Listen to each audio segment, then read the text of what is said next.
conniving. Money, money, never, money, never, money, money, never, money, money. You can keep your conniving money.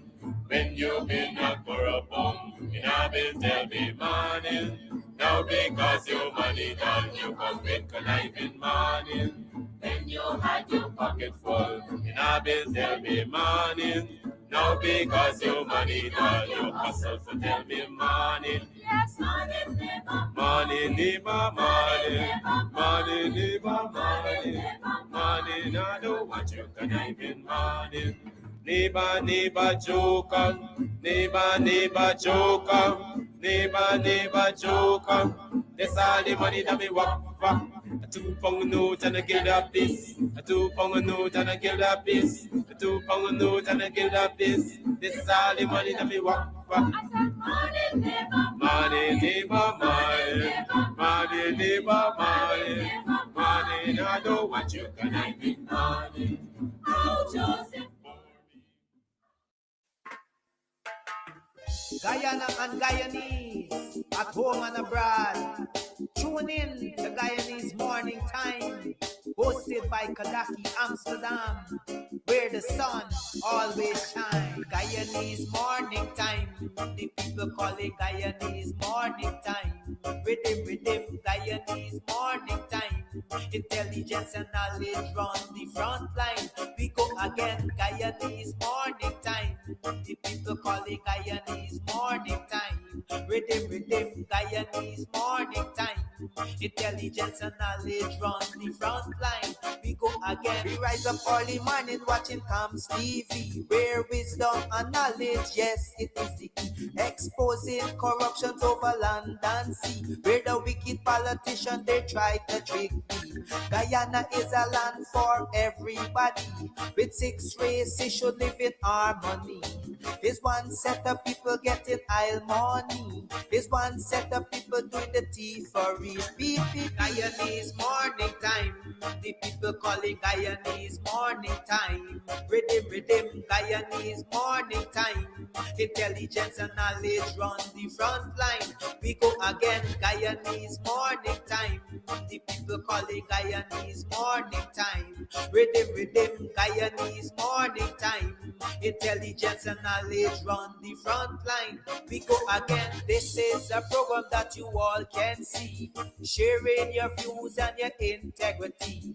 Like it, comment and share it all around. Pass it to your neighbor, safe and sound. A sad situation going on in this town. The voice of the people is getting trampled down.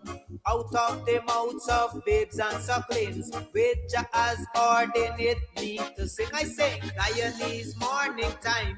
The people calling Guyanese Morning Time. Rhythm, Guyanese Morning Time. Intelligence and knowledge run the front line. We go again, Guyanese Morning Time. The people calling Guyanese Morning Time. Rhythm, Guyanese Morning Time.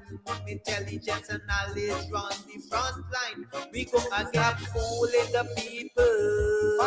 You're promoting evil. Stop lying to the people. You are a part of the cycle. Stop fooling people. You're promoting evil. Stop lying to the people. You are a part of the cycle. I say Guyanese Morning Time. The people calling Guyanese Morning Time. Rhythm, Guyanese Morning Time. Intelligence and knowledge run the front line. We go again, Guyanese Morning Time. The people calling Guyanese Morning Time. Rhythm, Guyanese Morning Time.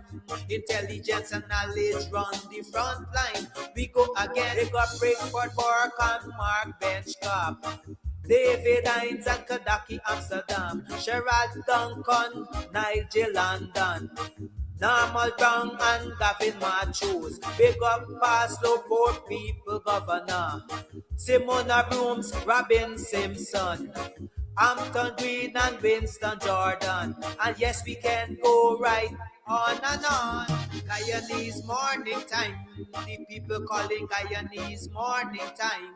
Rhythm, rhythm, Guyanese morning time. Intelligence and knowledge run the front line. We go again, Guyanese morning time. The people calling Guyanese morning time. Rhythm, rhythm, Guyanese morning time. Intelligence and knowledge run the front line. We go again. The relatives and friends of young Wyndham Bacchus, they deserve justice. The family, the relatives and friends of our in Boston, they deserve justice. The family, the relatives and friends of Peter Headley, they deserve justice. And so when we say that Guyana is an apartheid state, we have the evidence to show.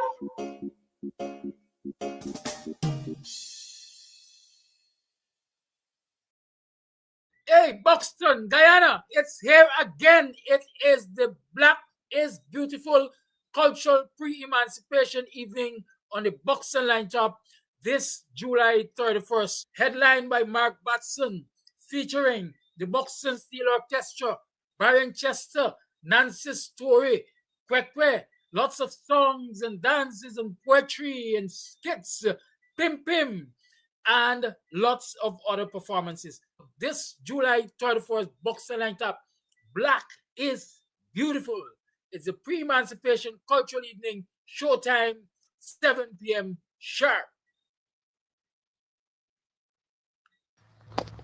Guyana, it's your boy Mark Batson, and I'll be coming home to Buxton for the pre-emancipation 187 year celebration.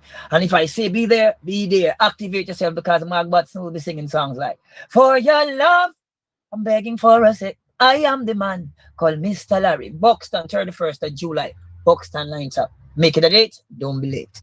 Arriving in the UK from Guyana, the Caribbean, North America, or elsewhere, start your journey with ease and comfort by choosing first-class travel service, one of UK's leading providers of premium airport transfers. Enjoy a smooth, stress-free arrival by booking your comfortable and reliable airport taxi before you arrive.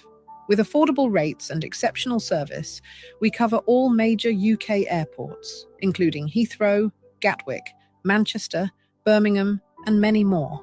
Wherever you land, we guarantee a seamless door-to-door experience to and from any UK airport. For your peace of mind, all our drivers are fully DBS checked and cleared, ensuring a safe and trustworthy service from the moment you arrive. Our friendly staff will meet and greet you in the airport arrival hall, assist with your luggage, and escort you to one of our luxurious vehicles. So wait no longer. We're ready to look after you from the moment you arrive in the UK. You can contact us via email info@firstclasstravelservice.co.uk, office phone +4 4195 2287 176, WhatsApp +4 479 136 0576 5 or +4 479 009 50171. Or simply fill in our request, a quote form, at www.firstclasstravelservice.co.uk. Travel with confidence. Travel first class.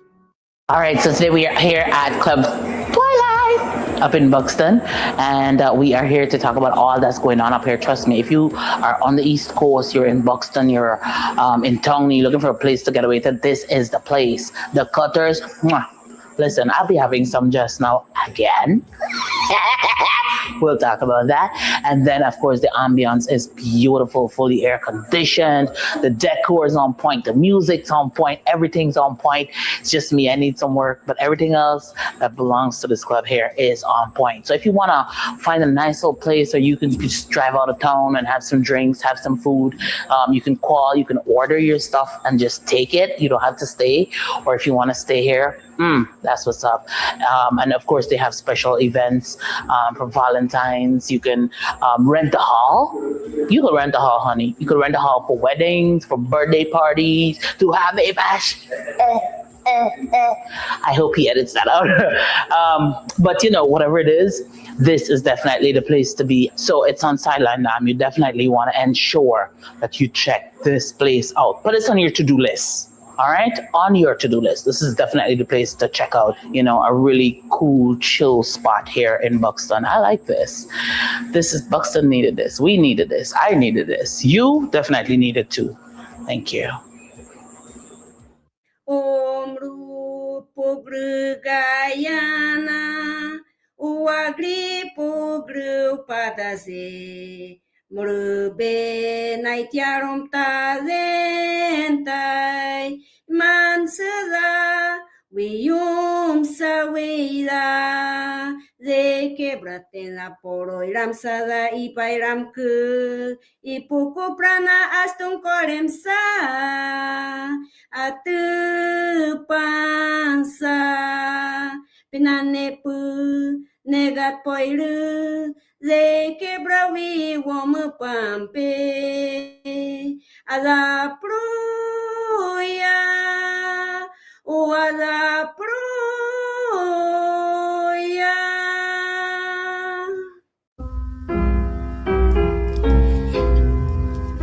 From Paparaibo's peace of birth to Corretti's lost sons, where children pledge each faithful heart to guard Guyana's lands, to foil the shock of rude invaders who violate our earth, to cherish and defend forever the state that gave them birth.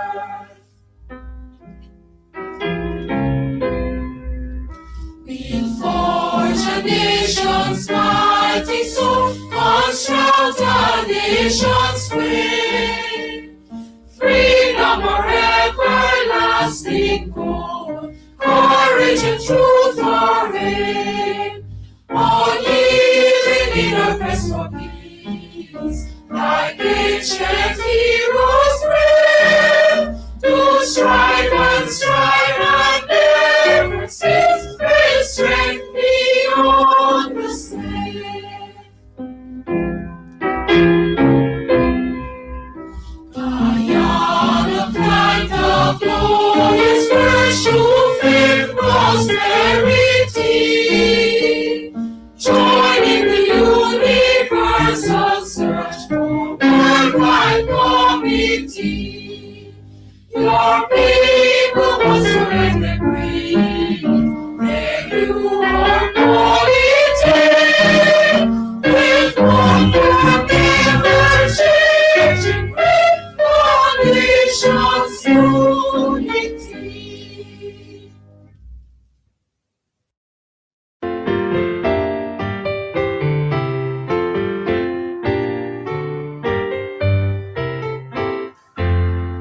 Marching towards the shining future, courage high, the past is gone. Overcoming fear and counting mountain glory, sun and stone. Through the storm goes dark and glory, through faith light and flash and flame. One republic of Guyana, glorify Guyana's name. Forward, forward, youthful nation, right with power, the husband's might. May his strength guard ever, gratitude to strive, and seizing me for right.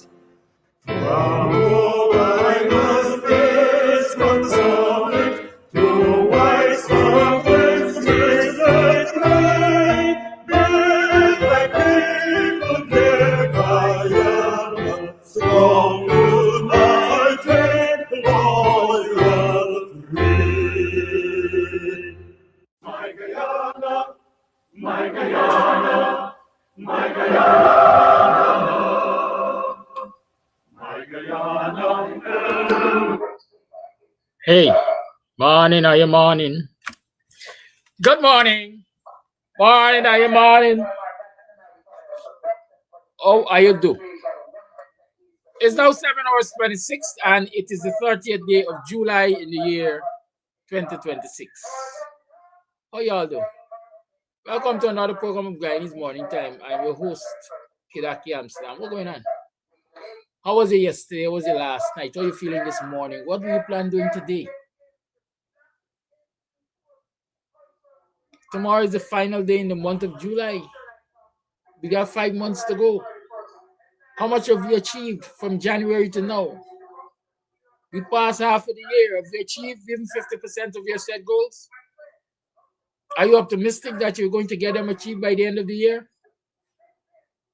Whatever it is, don't give up. Keep on pressing on, one step at a time, brick by brick by brick. We're going to get here. We're going to get there. Congratulations to the APA, the Amerindian People's Association, for coming out yesterday and protesting against or protesting for the removal of Ejil and Indar as ministers, because the Transport and Harbors Department fell under there and Marad fell under there.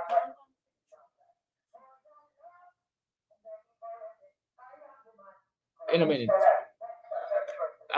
Yes, because they hold responsibility, ministerial responsibility for those departments. And since those departments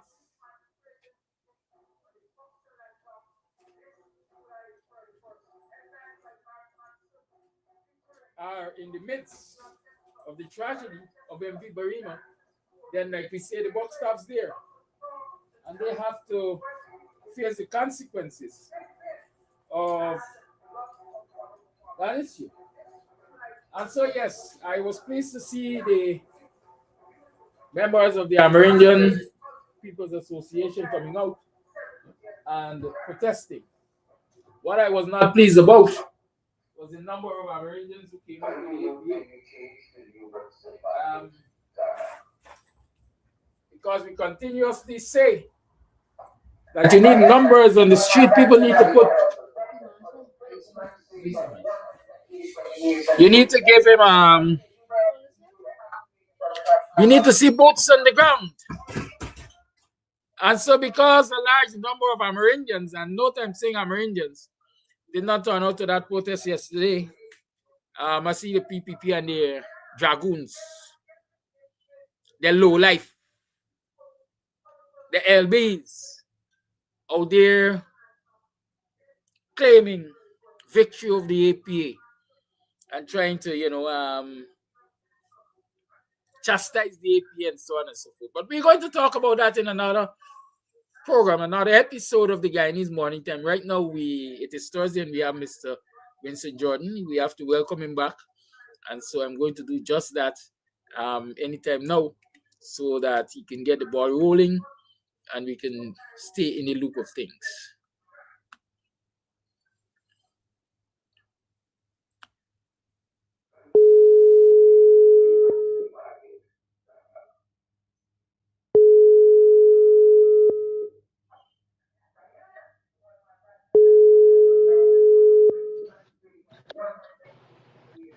Kidaki. I nearly said surprise you by a call early. Well, even if you did, surprises are what make the world, keep on their toes, So we're going But I'm here.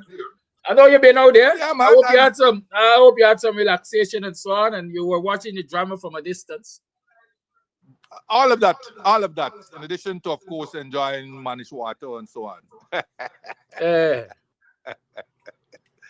Yes. Are we on or are you? Yes, we are on. We are on. Oh, we so are the mic on. is yours. Okay.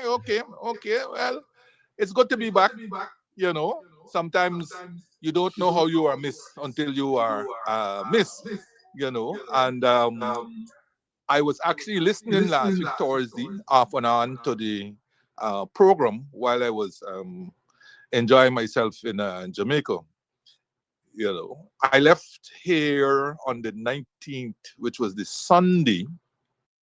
But of course, The 18th, I have to tell you about that event. The 18th is Saturday. We had a blackout that started, I think it was some kind of nationwide blackout. But up to the time I left my house at 8 a.m. on Sunday morning, we still had blackout. And when I checked in with my wife after I reached Jamaica, she said up to about 8 something that morning, they still had blackout in Guyana. I mean, that is what we are experiencing here in this fastest growing country. It is unbelievable. And since then, since I returned on Friday, blackout has been here every single day. Every day there's been blackout. Unbelievable. Blackout, water trickling, dirty looking water.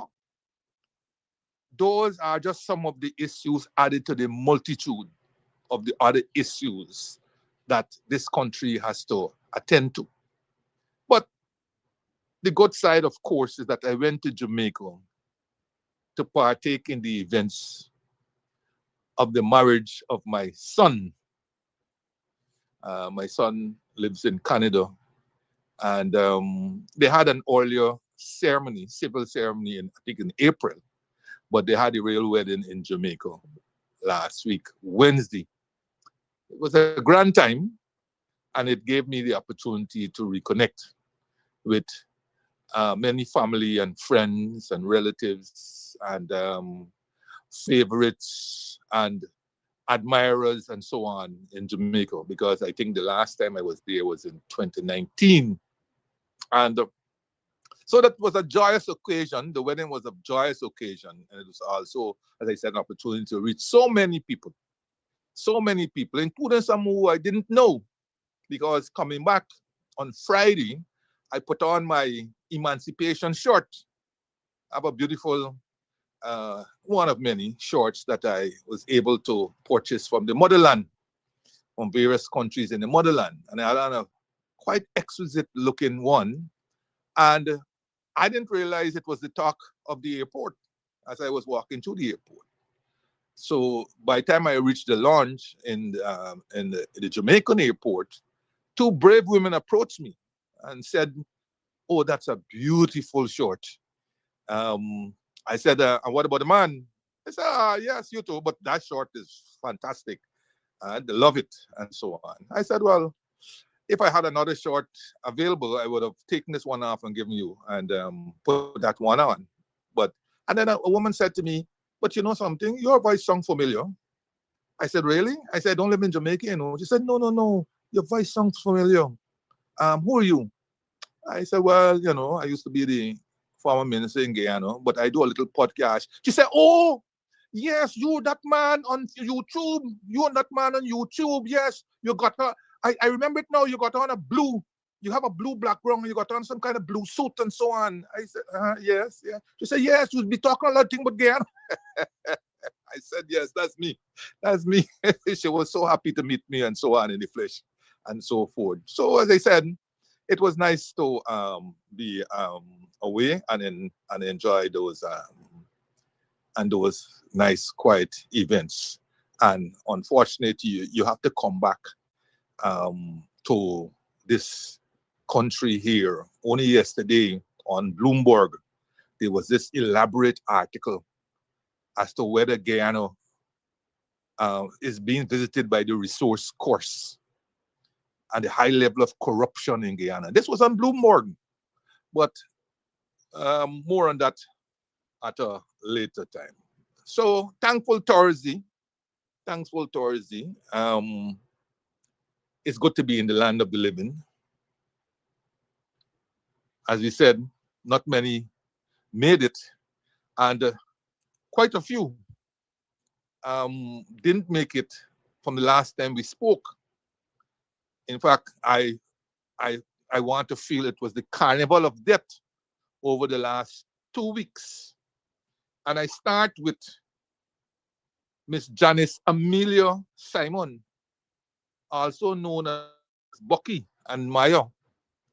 Well, of course, many won't know her, but I knew her because she was the person who kept my office while I was a Minister of Finance clean. She came in there very early and cleaned the office, made it available every day for me, and make certain it was spick and span and so forth. Young woman, I would estimate she was under 40 years old. Died of the big C, man, taking another one. All right. So I would just say condolences to her children and her surviving uh, relatives and friends and so on. And then, of course, there was Miss Lilia Jagdeo, who died at age 77 on July the 14th. She was the former manager of Guyana Book Foundation that that is there in Queenstown. I don't know if it's still there, but I know Lilia for quite a long time, and she and her crew, including Cathy Whalen and so on. And she used to be visiting us, certainly Cathy, when I had a brief sojourn with SEMCO. And at that time, SEMCO was located in Middle Street, upstairs of Majestics. Majestics there in Middle Street. And she used to visit quite a lot, and I got to know her quite well. Very enterprising and revolutionary woman. I learned about that while I was away. Okay, and quite unfortunate, but she lived a good life until the ripe age of 77. And then, of course, staying home, close to home, there was Miss Anna Isles. Miss Anna Isles, 65. I worked with Miss Isles at State Planning Secretariat when I was there in South Road. I joined State Planning in 1981 and got transferred out of State Planning to the Ministry of Finance in 1985. All that time she worked at Ministry of Finance. Very pleasant woman, very pleasant woman. And to die in the most unfortunate of circumstance. She is the woman who collapsed in the City Mall last week, I think it was, and died right there. And you know what was hurtful? A friend sent me, very close friend of mine, said to me, and we both worked at State Planning. He also professor at University of Guyana in the business school. We both of us worked at State Planning, and we knew her very well, very well. And he said he was perturbed that the woman died right there, and for the most part, people just continued their normal business. For the most part, I'm not saying people didn't go to their help, but he said, but for most part, people just continue normal business. Those who were eating, ate. Those who were passing by, passed, gaped, or whatever, and continued their business. You know, so she was left there lying until an ambulance or whatever came for her. Really sad way to go. Really sad way to go. Not many people would know, but Anna Isles was the daughter of Miss Selina Harewood. Miss Selina Harewood, for many years, was the confidential secretary to Lyndon Forbes Sampson Barnum. And when he died, she continued as the confidential secretary to President Hoyt, you know. And Miss Harewood was the recipient of a national award, right? I think it was the AA, Golden Arrow of Achievement. So it's a sad way. We all got to go sometime, but it's a very sad way to go. Condolences to her relatives and friends and so on. I think there will be a night of reflection for her on August the 3rd. That will be that will be Monday coming. And on August the 5th, her funeral service will take place at the Memorial Gardens, right there in the Lepentier cemetery from about 10:30. So I guess she might be cremated, or she's going to be cremated. And then of course Ian MacDonald, which everybody knows Ian MacDonald. He was for a long time associated with Gaisuko, and prior to Gaisuko Bookers.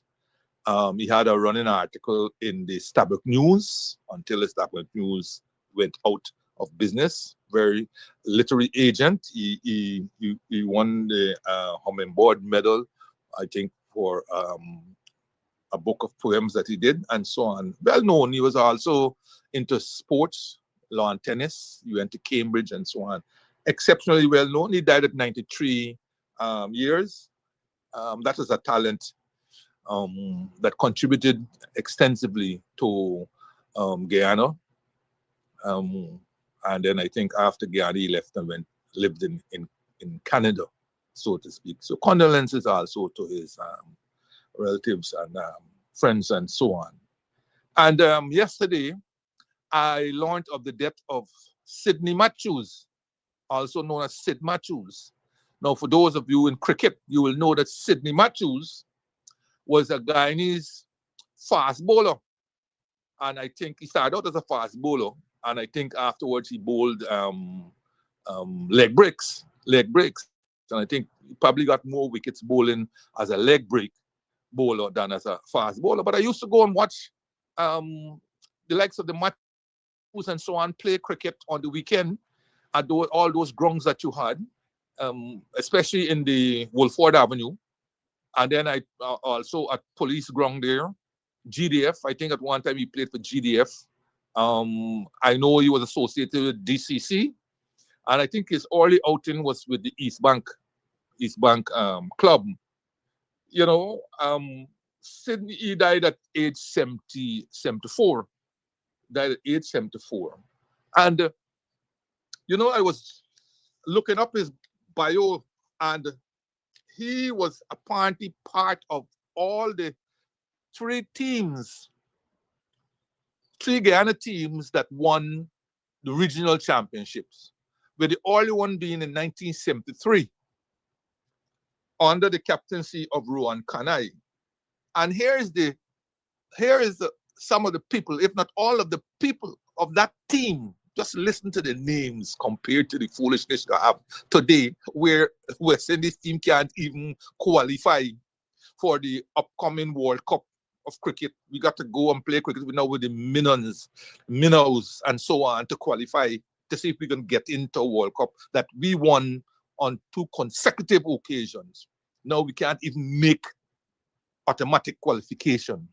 Here's some of the names that Sid Matthews played when we won the Shell Shield, that it used to be called, back in 1973 under the captaincy of Ruan Kanai. Stephen Comash, Roy Fredericks, Alvin Kalicharan, Kanai as captain, Clive Lloyd, Philbert Blair, Rex Alimore, Lance Gibbs, Milton Paidano, Romain Etwaru, Colin Croft.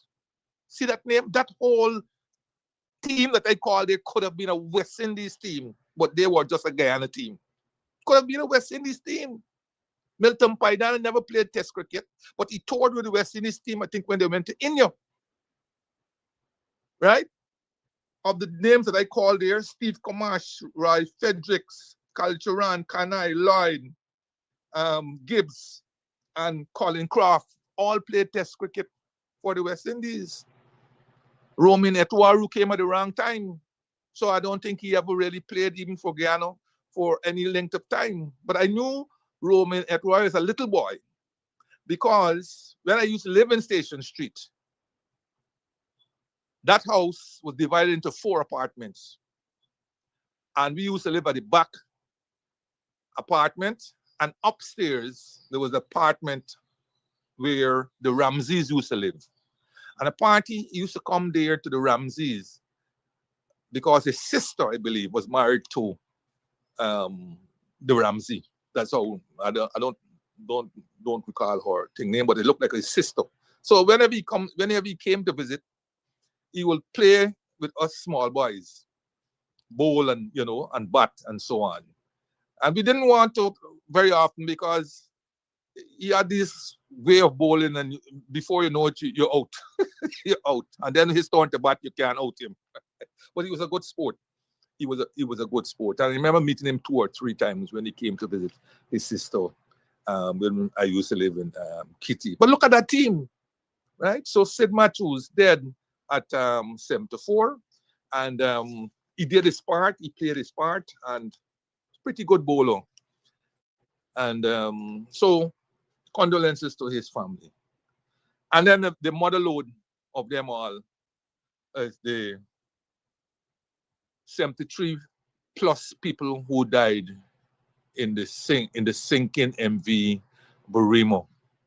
Oh, that was such a tragic event. I remember on the Sunday morning, as I was about to board and about to turn off my phone, I saw this message, and reading it, it was, oh, that thing was so sad. So sad, you know. And as I think of it even now, it is sad. All the memories of the Titanic, because you could have gone and see the film Titanic. Those you conjure those memories as you conjure what those people would have felt with the sinking of the Burimo. And in fact, I believe the people on the Titanic had opportunities to jump into rafts and so on. The people in the Burima had no such opportunity. It was in a matter of minutes, small minutes, and the boat just sank. Now there's the blame game all over, right? But we'll come back a bit to it. I won't want to rehash whatever is already done in the press and so on, but we'll come back to that shortly. I just want to say at this stage, condolences to the relatives and friends for the known deaths, and for those who we don't know as yet, because there are a number of bodies down there. And I think one of the unfortunate things will be a number of the bodies still to be recovered will be children. Will be children, because from all indications, the boat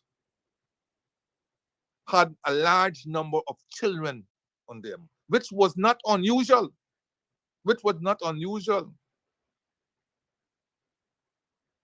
And that, more than anything else, is the one that really hurts. The children who have not lived their lives as yet.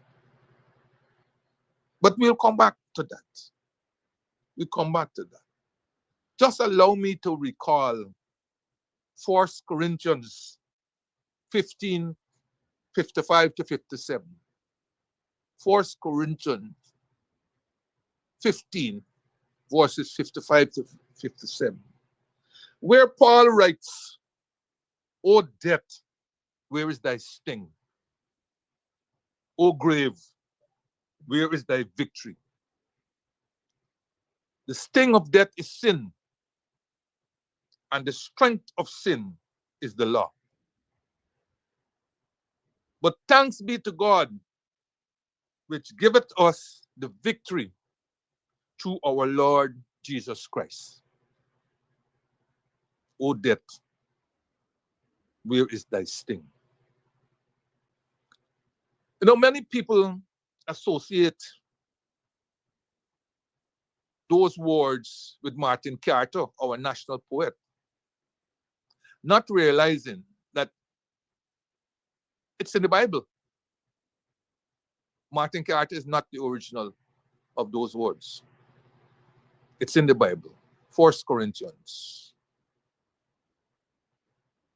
That what came to mind as I read of all these deaths, and in particular, those that took place with the capsizing of the MV Buramo. I said I'm going to touch a bit on the MV Buramo today, but I want to ask a few questions or observations, really. You know, the bodies that have been recovered, I've asked myself the question, was a post-mortem performed on the recovered bodies prior to them being handed over to the relatives? Has anybody asked that question? Was a post-mortem performed? or were these bodies just bagged and handed over? Bagged, tagged, and handed over. You see, this is a very important question.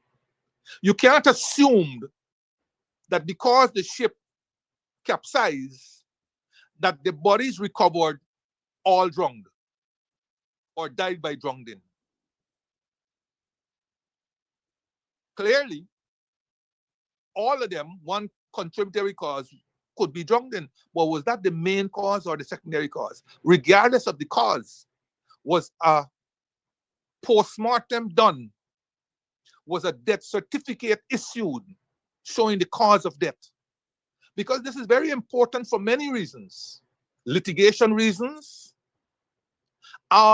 insurance reasons, because if somebody was had a life insurance, you can't just turn up and tell the insurance company, well, you know, my husband died in the sinking of the Bremo, and now I come to cash in. They're not going to give you. They're going to want to see a death certificate showing the cause of death. And to get the cause of death, you have to be able to do a post-mortem. In all of this, I've heard nothing said about whether a post-mortem was done on the bodies of those found. You know, also, you know, some people might have died not from drowning, but from the inhalation of carbon monoxide, because we are learning that a large number of people were at the bottom of the ship where the engines and everybody were going. So some of them might have died from the carbon monoxide from the engine smoke long before they actually drowned. Because for somebody to drown, they must be alive. At the time when they're taking in water, the lungs will show that they were alive when they're taking water. That's drowning. But if they died before carbon monoxide, water would not be in the lungs, and so the cause of death would not be drowning. It will be, say, death from carbon monoxide, right? Or somebody could have been strangled, you know, or some sort of thing. The long and short is, you know, like for example, one of those heavy, when the ship was capsizing, one of those heavy packages could have fallen on somebody, and at that instant they died. That instant they died. So they would not have died at that particular from drowning. They would have died from a blow, maybe to the head or something. So was a post-mortem done? Was a post-mortem done? We are not hearing that they had whoever are the post-mortem people doing these post-mortem. I doubt where the post-mortem were done on the bodies, and that the bodies were just handed over and assumed to have drowned. This is a very, very, very, very important point, as I said, from legal standpoint, from insurance standpoints, and from any other number of standpoints. From any other number of standpoints, right? So I hope this is something that the lawyers them could take up to find out exactly what has taken place, right? And then, of course, the whole reaction. This is a country with enormous money. Money is unheard of in its history. And yet, this is a country that has bought, I think since 2020, it has bought, I think, 2, if not 3 brand new helicopters. Brand new helicopters. One of which they conspired to crash. I have to say that because they have never issued a report on that crash that killed 5 persons. And we're learning that 2 or at least 1 more of the helicopters are grounded because something burnt out and so on. These are brand new helicopters. Then you have assets that belong to ExxonMobil that are on standby there at Ogle Airport that run every day, ferrying people and so on. And they have rescue helicopters on standby just in case something happened off the FPSO or one of those vessels there. You have all those assets. And all you are learning at this particular point in time is that a distress signal was received by the Timeri. A distress signal was received by Timeri. And that Govaya's plane went out there to pinpoint the exact location and so on, and then bring it back. All of this time, people are drowning. All of this time, people are floating around the dark waters, That is another thing. When I think about this, I think about our ancestors with emancipation coming up. I think of them crossing those dark waters of the Atlantic to come to these shores. And that is what you're conjuring there, as those people are in that ocean fighting for their lives. Babies floating. And in this rich country, we could not mobilize assets to go there. And it's not like the Titanic, where it was difficult at the time in terms of conditions. It was cold, iceberg, and a lot of assets in terms of vessels would not be close by. You're talking about a ship that is just out. It's still within the confines of Guyana, because it says just off the Pomeroon. And you can't get there in a jiffy to save many more people who could have been saved. This is the most disgraceful performance of any government this side of the hemisphere. And still they hold on. And still no accountability. All of these assets, no boat mobilized, no Coast Guard, no anything. Force rescue 5 hours plus after the people were in that waters. And you telling me this is not tugging at your heartstring? This is not moving even those in the government? This is not moving them? Oh man, where's our humanity? I understand the government is going to try a rearguard action to think, but at the same time of trying a rearguard action, you have to bear the accountability part. Where is our humanity? Where is the government's humanity? All of this is taking place while the head honcho is in Canada, allegedly enjoying the Football World Cup. So nobody is saying I no right to be there, and he won't have been able to foresee a disaster happening. But you're telling me also that the head honcho is putting himself in such a position that he can't return to the country in a jiffy when there is an extreme emergency. That is what we go to. And what happened to those times when it will be announced that the president is not in residence? In other words, that he's not in the country. The president is slipping out to the country every so often. And there is no announcement that he's not in the country. There is also no announcement that there's an acting president. It cannot be assumed that the prime minister automatically acts as president. No, he has to be sworn in. He doesn't automatically become acting president. He has to be sworn in every time the president leaves these shores.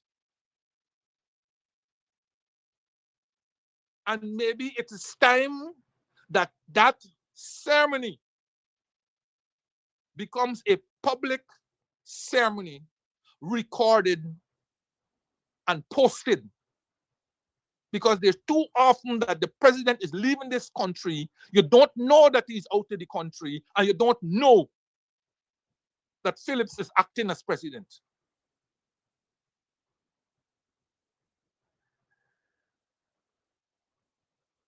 So there he is out of the country, then we can find out that he's not in Guyana. And somebody trying to boogaloo, as we call it, that he's out on official business. Man, look, give me a break. Come clean like the Prime Minister of Jamaica. I was there when the Prime Minister was making it very clear that he was invited by FIFA to witness the World Cup finals. And why was he invited? Because Jamaica is contending to host the next Women's World Cup. So he wasn't invited because he was liked by the FIFA president and so on. He was invited because Jamaica was bidding to host next Women's World Cup. And he made it very clear that he paid his own way to go to the World Cup. He paid his own way. His own expenses was met out of his own pocket. He didn't cloak it, obfuscate it that he was on official business and so on in Canada. He made it very clear. And that is the difference. That is the difference between a banana republic and a modern country. That is the difference between transparency and opacity. That is the difference between those who understand the basics of governance and those who feel they're entitled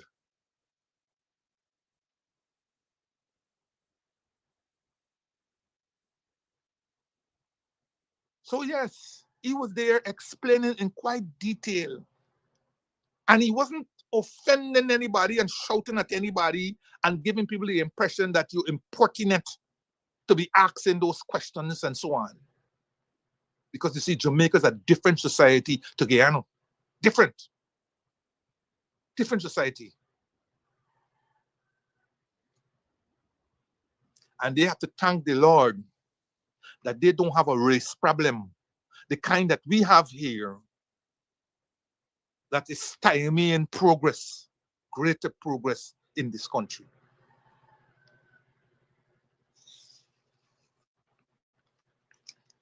So you have that.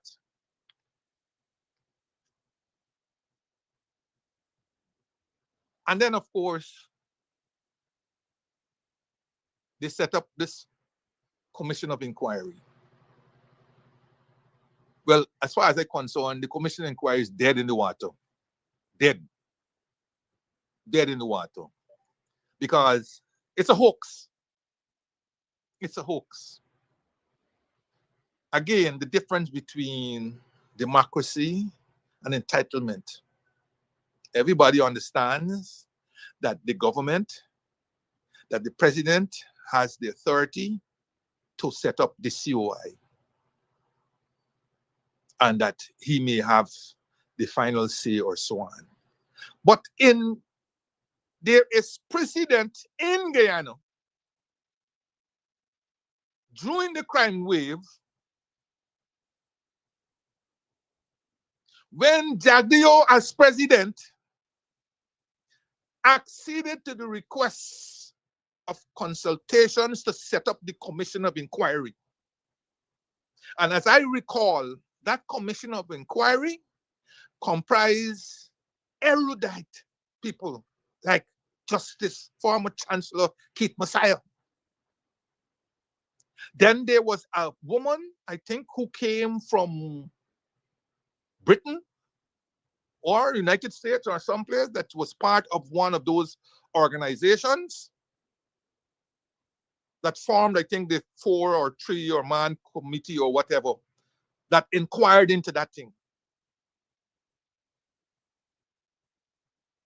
And even though the commission cleared Gadraj, I believe Messiah wrote, I think, a dissenting report. But the long and short is that the opposition had an opportunity, and civil society had an opportunity to be part of that commission of inquiry in terms of nominating people, and also in terms of the terms of reference. No such thing.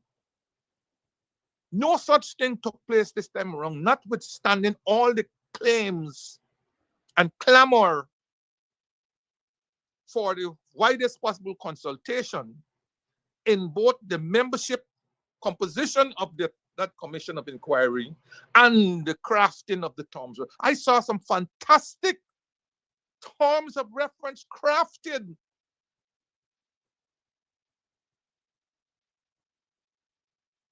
by the likes of the APNU. I saw Terence Campbell crafted some. I saw David Patterson crafted some excellent terms of reference of what it could be. I saw some on Facebook, terms of reference, all of those. And then you ended up, as everybody could have predicted, with the narrowest of terms of reference, inquiring into little to produce a mouse. And to ensure that a mouse will be produced, the composition of the commission of inquiry, even before it starts its work, is in question. Now you're getting more and more details every day about every member of that commission except one, the Polish guy. Whether true or not, the question is, if people are going to start with halos on their heads, then the commission is in trouble. Commission is already in trouble, it's dead in the water. Dead in the water. And it has been compounded by the charging of the 3 people day before yesterday. And when you listen to the captain and the cries of the captain as he was being led away, the little that he was able to put out there in the public gives you the reason why they are charging him, so that he does not appear in the COI. Because no sensible lawyer, no lawyer worth his salt, not even a bicycle lawyer, would allow his client to go and testify before a commission of inquiry when that testimony could be used against him in a court of law. Not down the road, but right now, because the man has already been charged. So they have silenced 3 critical people. 3 critical people.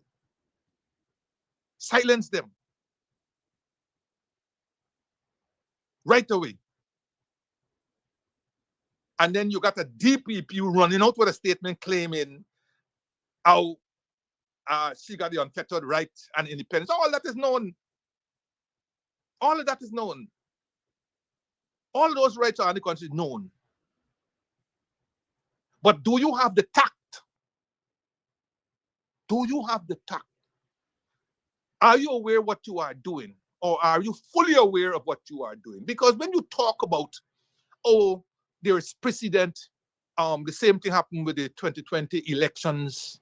You had a trial simultaneous with the COI. Lady, the COI that was conducted, all the people who are charged and before the court went to the COI and pleaded the 5th. They went there and said, on the instructions of my lawyer, I refuse to testify. So when you talk about, oh, there's precedent that for simultaneous commission of inquiry and court cases, where you live. And what you think happened with the COI in the elections thing? It came out with what everybody knew was going to be its foregone conclusion. Conclusions. but you didn't get the benefit of all the people you charge. You didn't get the benefit. You didn't get the guts of what took place. But you get a COI that came out with conclusions that were more or less drawn up before it started. And we, unfortunately, in this country, are victims of these expensive COIs that are crafted to achieve predetermined objectives.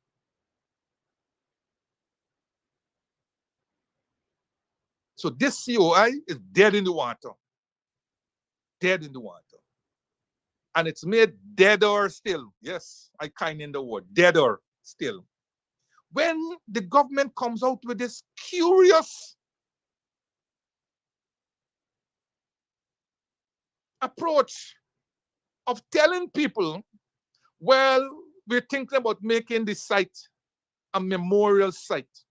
And whatever the relatives say, that's what we're going to do. Now, wait a minute.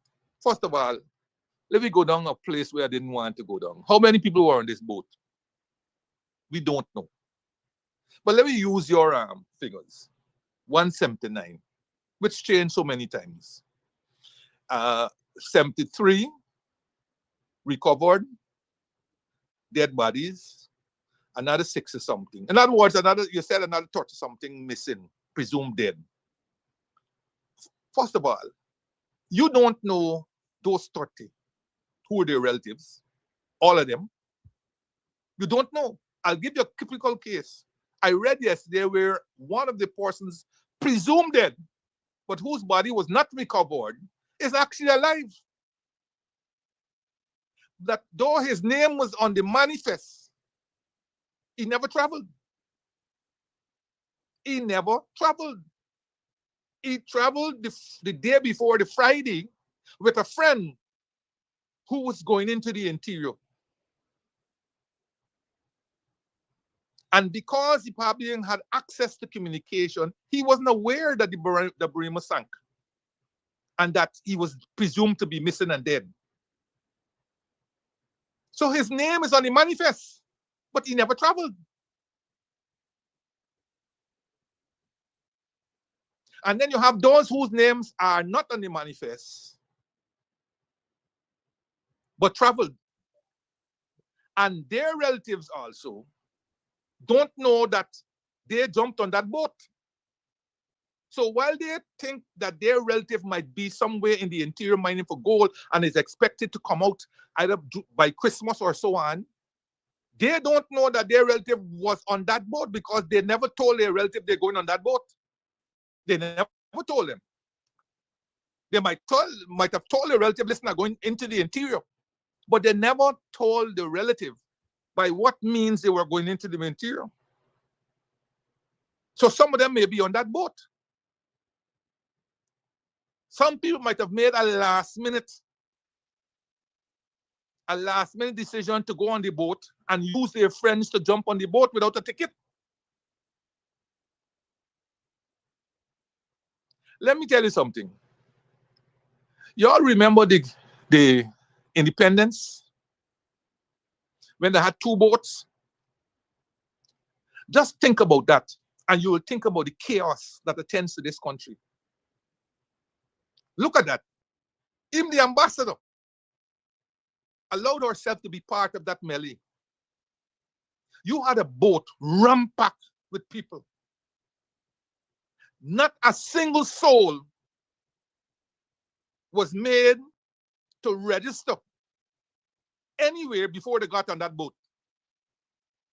So if that boat sank, God forbid, you would not have known who was on the boat, who they were, and so on. Look at that melee that you see. People were climbing on each other to get onto the boat. The boat was ram-packed, and even though the journey was short, what if somebody took in on that boat? What if somebody wanted to ease themselves on that boat? You didn't have enough life jackets, rafts, toilets, all these things on that boat, but yet still in an official boat going to an official ceremony defied all the maritime laws. And the ambassadors and all of them allowed themselves to be part of that melee.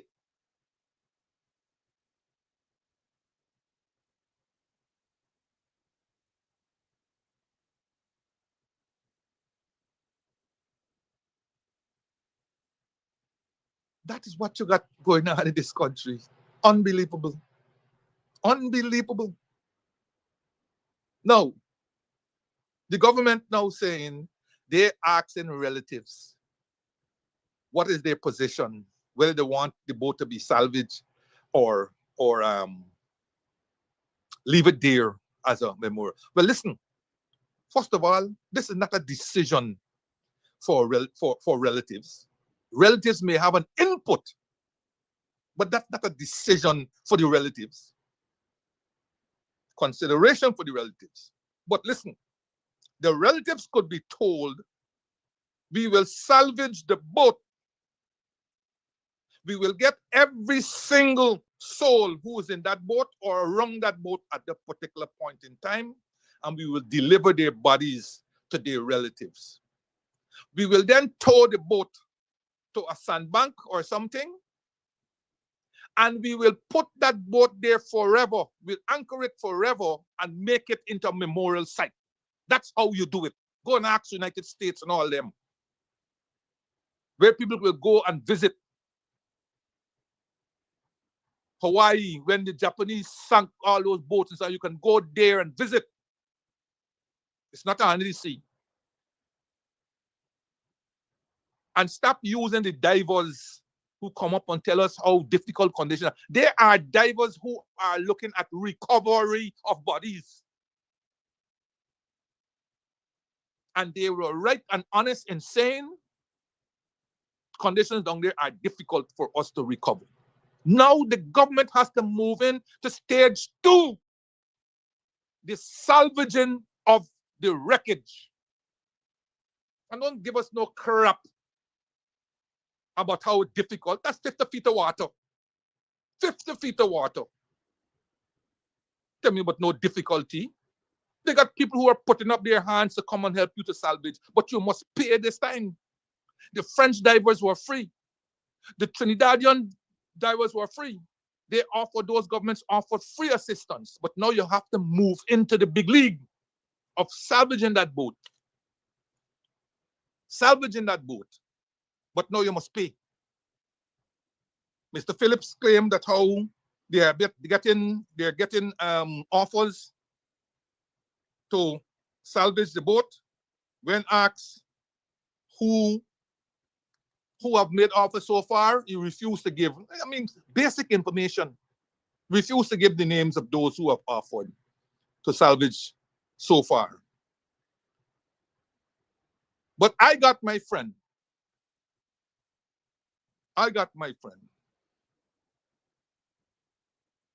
Who says that salvaging the MV Burima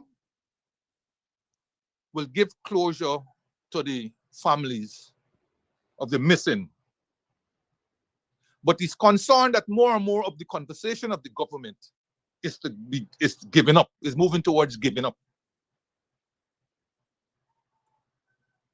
He says to salvage the MV Burima and recover trapped victims when divers face dangerous conditions, the authorities must rely on repositioning the wreck, deploying heavy marine lifting equipment, and use specialized buoyancy lift bags. And this is a man who's an ex-GDF captain of some repute. In terms of repositioning for access, shifting the hull, dragging the capsized vessel into shallow coastal waters, clearing debris, cutting away tangled ropes and internal obstacles, reducing currents, waiting for safer tidal windows to protect dive teams, heavy salvage operation buoyancy bags, attaching large inflatable pontoons to lift the heavy iron hull, offshore cranes, utilizing high-capacity floating cranes from regional industrial partners, then control righting, rotating the ship upright before raising it entirely from the seabed. International and specialist support naval assistance, deploying specialized vessels and engineering teams from neighboring nations like Brazil and Trinidad and Tobago, remote tools, and using unscrewed underwater vehicles where visibility drops to zero. So this is not rocket science. This is not rocket science. And don't give us no nonsense about difficulties and so on. People have removed far more difficult wrecks in far more treacherous conditions, far more than this here.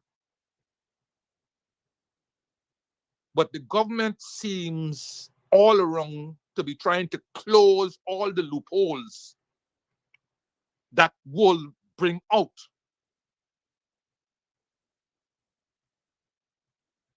their lack.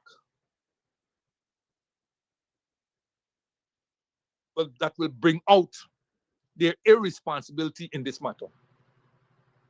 The closing around loopholes.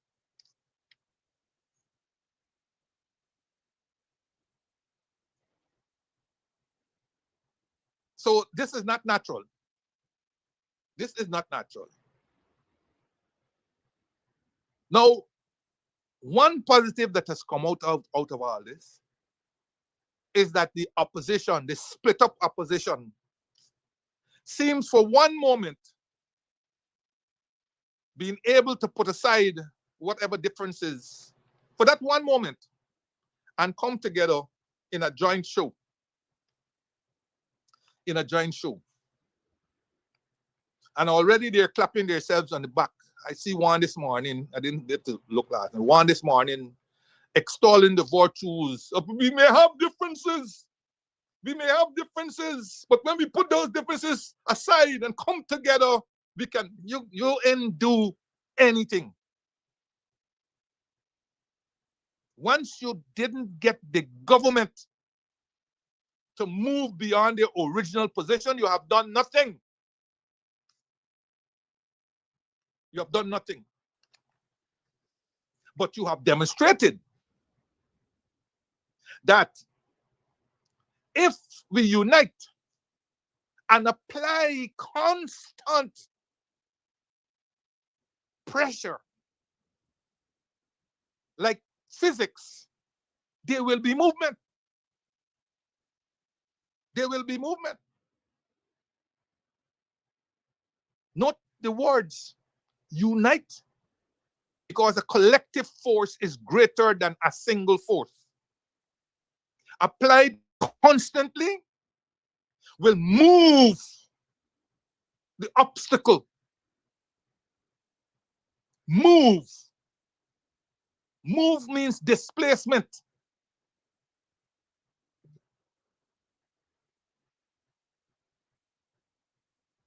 But if you unite and you apply a pressure, not enough to displace, then you have done nothing. You have done nothing. And so the opposition got to stop clapping itself on the back and regroup to strategize. I'm sorry to disappoint you. You know, some people say, Jordan, you are negative. I'm not negative. I've been there. I know the opposition that you are faced with. And that opposition doesn't move easily. Ask Desmond Hoyt. Well, you can't ask, he dead. But go and look at what he had to do to move. And because he didn't put in place measures to sustain the pressure, the object rolled right back. That's what happened. The object rolled right back.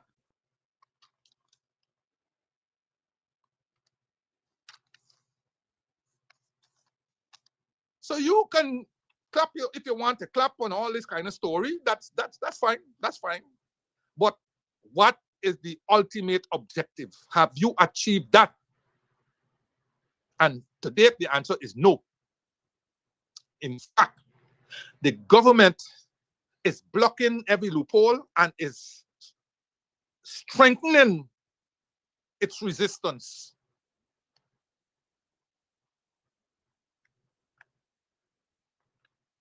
So what it is that you are going to do? As it then says, listen out for protests, regional protests. Listen out. The time for listening out for regional protests gone a long time ago. A long time ago. Is Ashden prepared for a sustained battle? Because you don't win the PPP by these guerrilla tactics. You don't win. Ask Hoyt.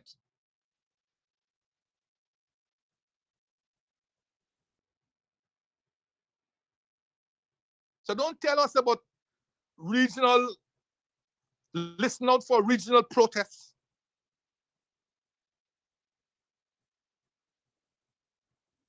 A united protest yesterday got 100 people according to today's papers. 100. And this is where you're talking about all the political parties, civil society, some civil society groups and so on. 100 people. Families who have been affected and so on. 100 people. Had you put out 2,000 people peacefully, 2,000 people yesterday, the government would have noticed. And if you put out 2,000 people at least every day for the next week, the government will move. And not only the government will move, the international community will then begin to take notice. Because let us be very clear, while all the protests might be peaceful and so on, the Americans and the British and the Canadians and the European Union, all of them don't want a situation where the political climate is unstable. They don't want that. And so they will get up upon their sit-upons right now because they are hands-off right now.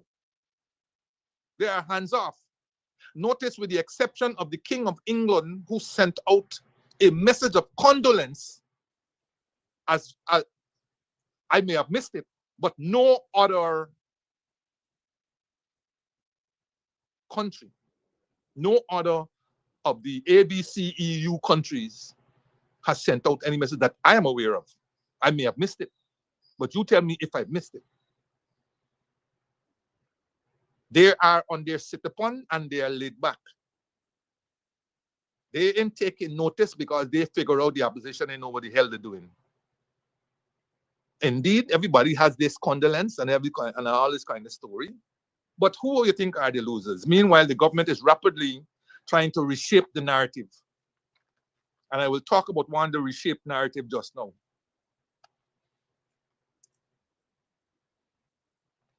So the opposition got to strategize. And again, it's because they are so scattered, it is difficult, it's making it difficult to strategize. If you have one opposition, let us say the PPP were in opposition, they don't have to consult all these little piece people.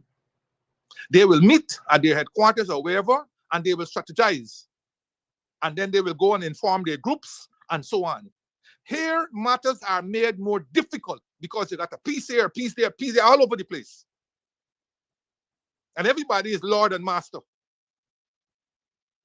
And it is difficult, time-consuming to meet, to strategize, then to go back and talk to people, and then to bring them together. That is the disadvantage of this opposition.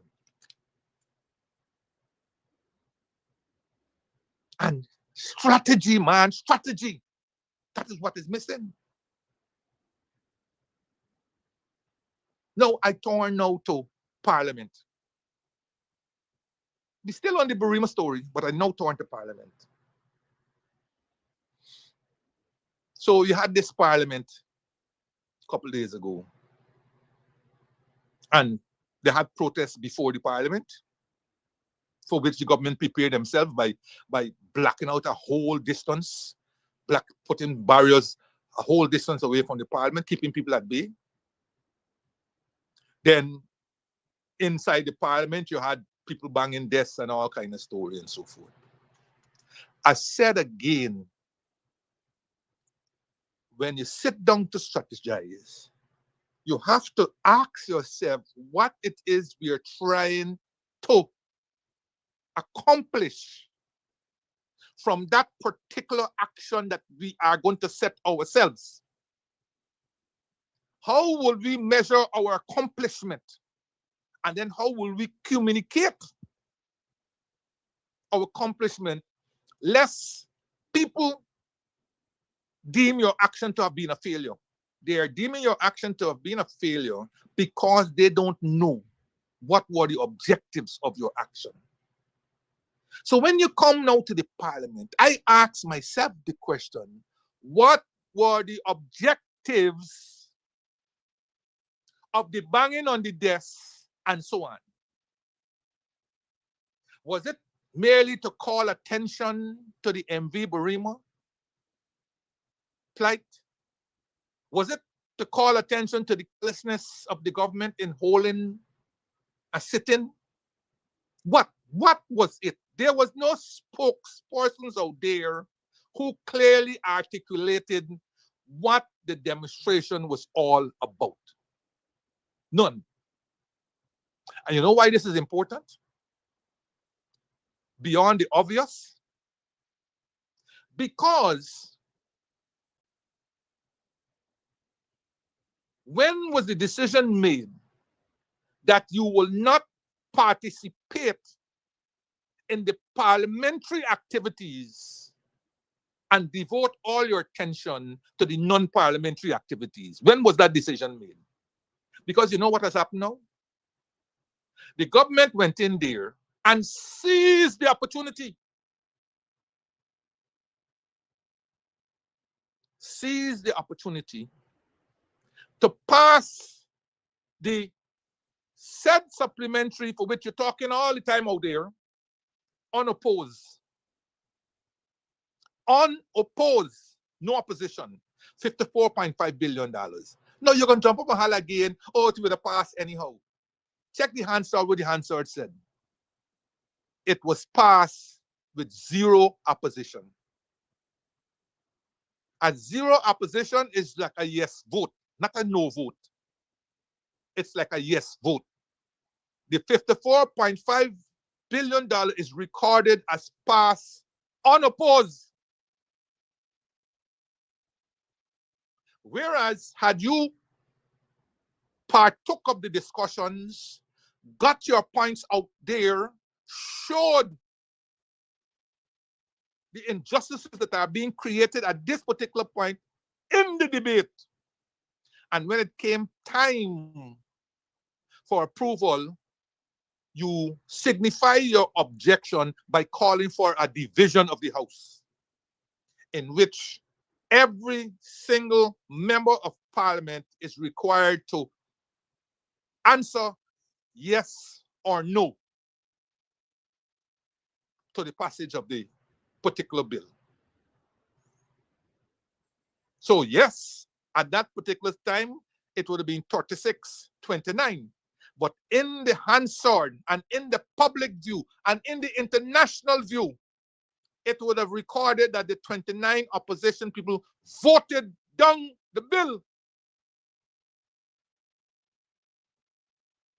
So you would not go down in history as an accomplice to an injustice. But now you have gone down in history as an accomplice to the injustice of a $54.5 billion bill, supplementary, taken a few months after a $1.6 trillion budget, for which no explanation on record has been given. None. No worry with to advance progress. I dealt with this already. And then your development bank bill passed unopposed. No, yes, you would have supported the bill, but there were so many unfavorable comments about that bill as presented. But yet still you did nothing. You did nothing. Then a bill went to select committee, but we knew that. The president said up front that bill must go to select committee. The other bills were insignificant, but still no anything on the record. And then the people outfox you,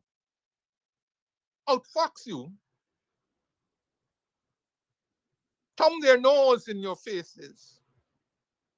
Even though I call it a victory for Kidaki, a victory for Annette Ferguson, and like-minded people, that they didn't bring up the ex-president benefits bill. So it's a small victory.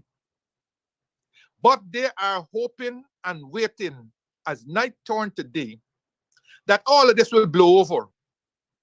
And by the time Parliament reconvenes after it goes into recess on August the 10th, by the time Parliament reconvenes post-October, that they will then be able to bring the ex-president's bill in quieter times, in more convivial times, and pass it. Because we Guyanese got short memories, and we Guyanese got divided memories.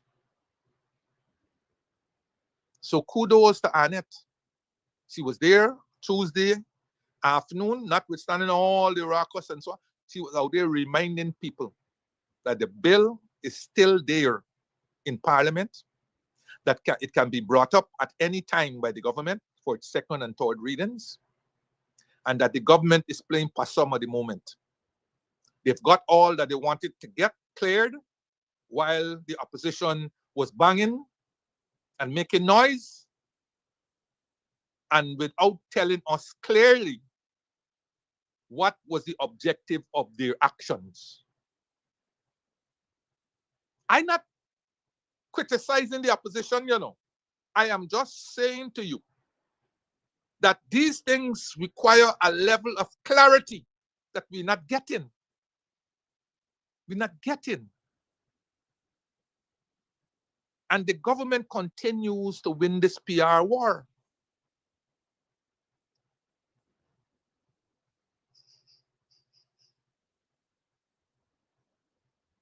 And up to yesterday, prior to yesterday, when the APA came out and so on, I was asking myself, when would the indigenous community of this country stand up to be counted? When? Isn't it time that others carry the fight? Why it is that only African, yes, only African Guyanese are looked upon to carry the struggle for the rest of this country? Why? When would the indigenous community stand up to be counted? Especially since there are a group who can use their political strength to change many of the conditions that they are under. But they don't want to, or they don't seem to want to. They allow themselves to be divided again.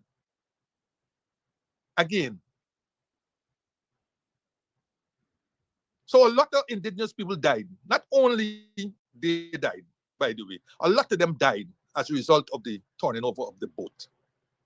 And yet still, since then you had a Two Shows conference, a most meek conference where they did not show their displeasure.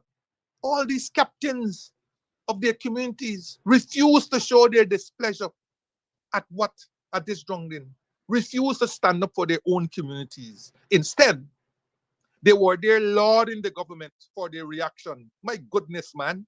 When would you people stand up, lauding the government for their, what is it? I don't know if they use the word quick reaction, but for their reaction. And then to throw in thing, they are complimenting the rescuers and all this kind of story. That's the best you can do for your community people, many of whom just died like that. And you'll say these years that this is taking place, but what are you going to do? What you going to do? Then the government used the old tactic. They announced immediately a $3 billion housing fund exclusively for the indigenous community. And you had a lot of clapping and cheers. You see? A whole set of you people died. And the government used the old tactic. Announced a $3 billion slush fund for housing. And you guys are clapping. Story done for the most part. Story finished for the most part. But you know what? You know what? I come again to my own community, the African Guyanese community. What you guys are doing now? We can just continue to gain lament and so on. Yeah? Do you know that there's a second decade of people of African descent that has been announced by United Nations? Do you know that? Do you know that this government did nothing specifically for Africans in the context of the decade? On the contrary, they took away what we could have afforded as a coalition government. They took that away from Ipadaji. Took it away. And Ipadaji had to go to court to get a judgment that gave them only the balance for the year in which it was taken away.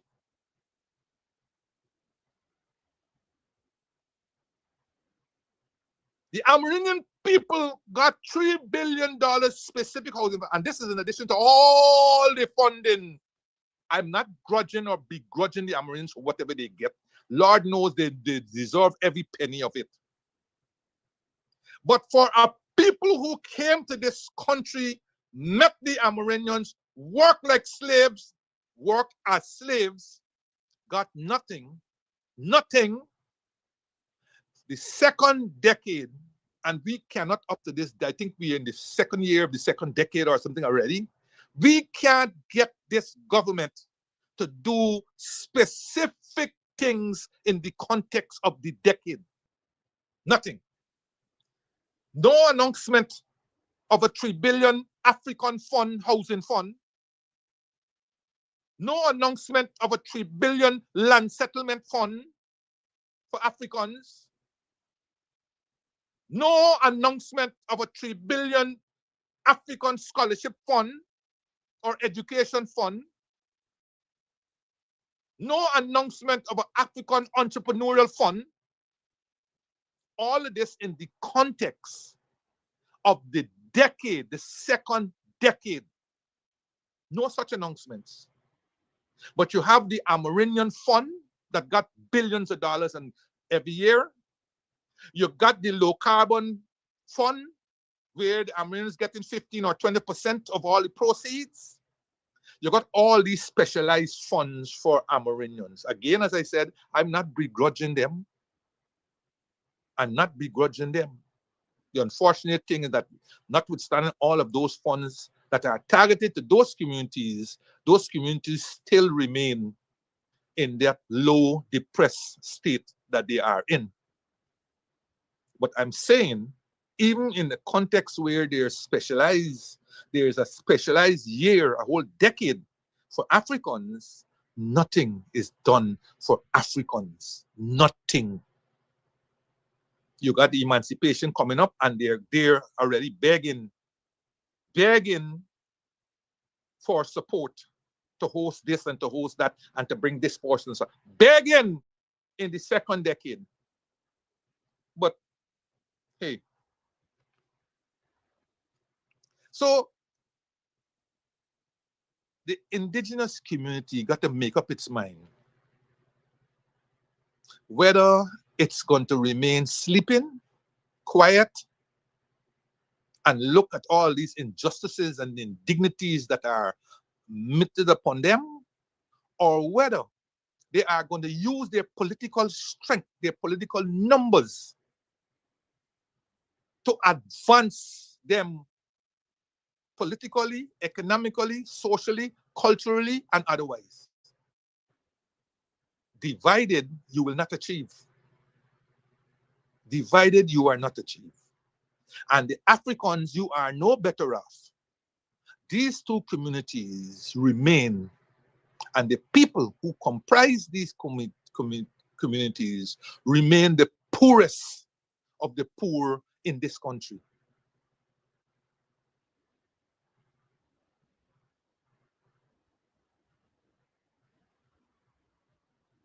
So,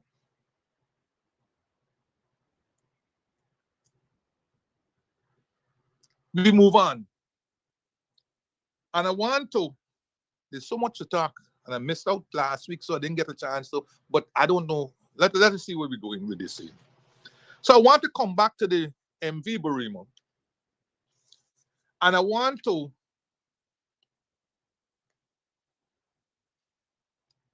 look at this specific point in a greater detail. And it stems from a bit of a conversation that was recorded in another chat line that I'm on that really got me upset and going.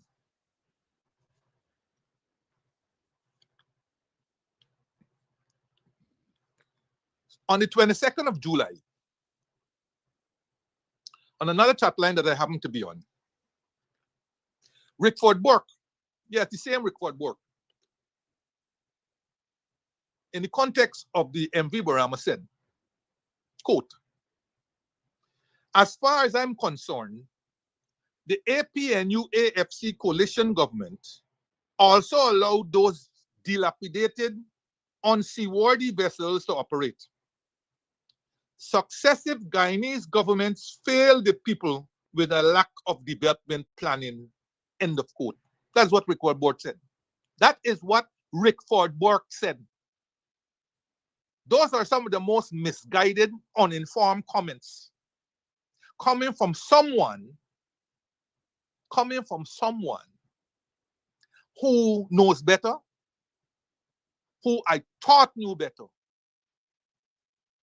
but who over time seemed to have gone on a different trajectory.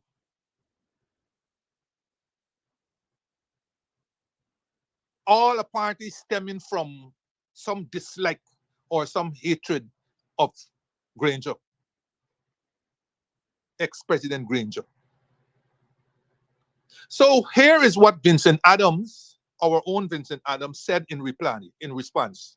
Quote, in all fairness though, Rickford, the coalition didn't have the money, but it did a heck of a job in maintenance to keep the seaworthy, to keep them seaworthy and safe, end of quote. A response worthy of the individual and the knowledge that that individual, who was part of the government in the context of being the head of the EPA, and who knew, unlike Burke.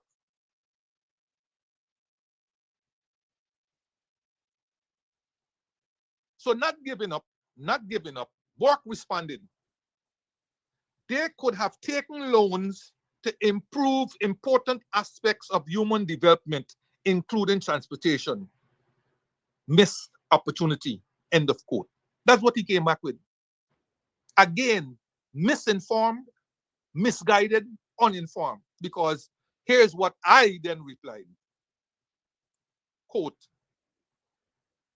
whom did you think took the loan that built the militia? Y'all know the militia, we can come to it just now. End of quote. At that stage, he didn't bother to continue any further and he disappeared from the conversation.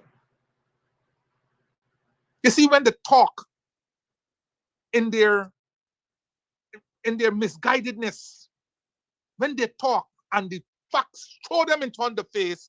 That is one thing you can't argue with. Facts. He run. But you know, the likes of the Rickford Burke and the Sherwin, the cup holder, is buying into these convenient narratives. They want to shift and blame for the disaster of the MV Burima. The PPP sold the public the idea that the coalition shelved the project for 5 years that they were in office, and that they, the PPP, delivered the MV militia after they returned to office in 2020. Right? That is what they have been selling the public. You know, on this program, at least on 2 occasions, I have given you the history of our relationship with India while we were in office. And if I have to do that again, I will do it again. Because unlike the opposition, I do not believe in guerrilla tactics. I believe in the Colin Powell tactics. Saturate them with the facts all the time, not some of the time. The reality is that India blocked the vessel that Guyana chose while the PPP capitulated for what is now turned out to be, and what we knew to be, an inferior vessel. And I will give you some background. Let me give you some background, because people believe, yes, the Burima is 87 years old, and Kimbio and all this story, they are old boats, old boats, right? But what happened to the Burima?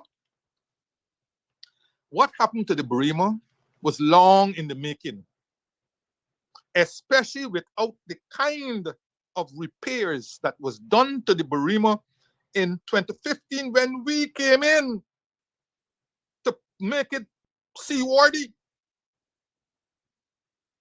But this is what the PPP government, who has been in power for 34 years, for all about 34 years, knew, but did nothing. I will, as recent as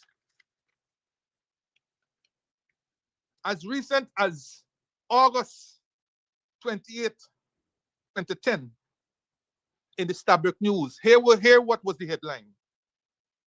Northwest Ferry breaks down in the Atlantic. You hear that? The Northwest Ferry breaks down in the Atlantic. That was Stabroek News headline article, August 28, 2010.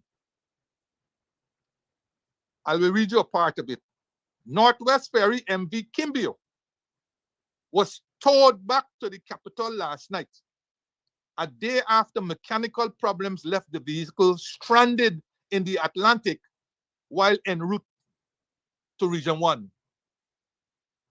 Stabroek News was told that the aged vessel developed a steering problem several hours after departing for Port Kumako. A tug, the Viking 3, was later dispatched to assist in towing the MV Kimbio back to the city. Most of the passengers on board were children. This is August 28, 2010. This was the MV Kimbio. Right? This was the MV Kimbio. Right? Then we have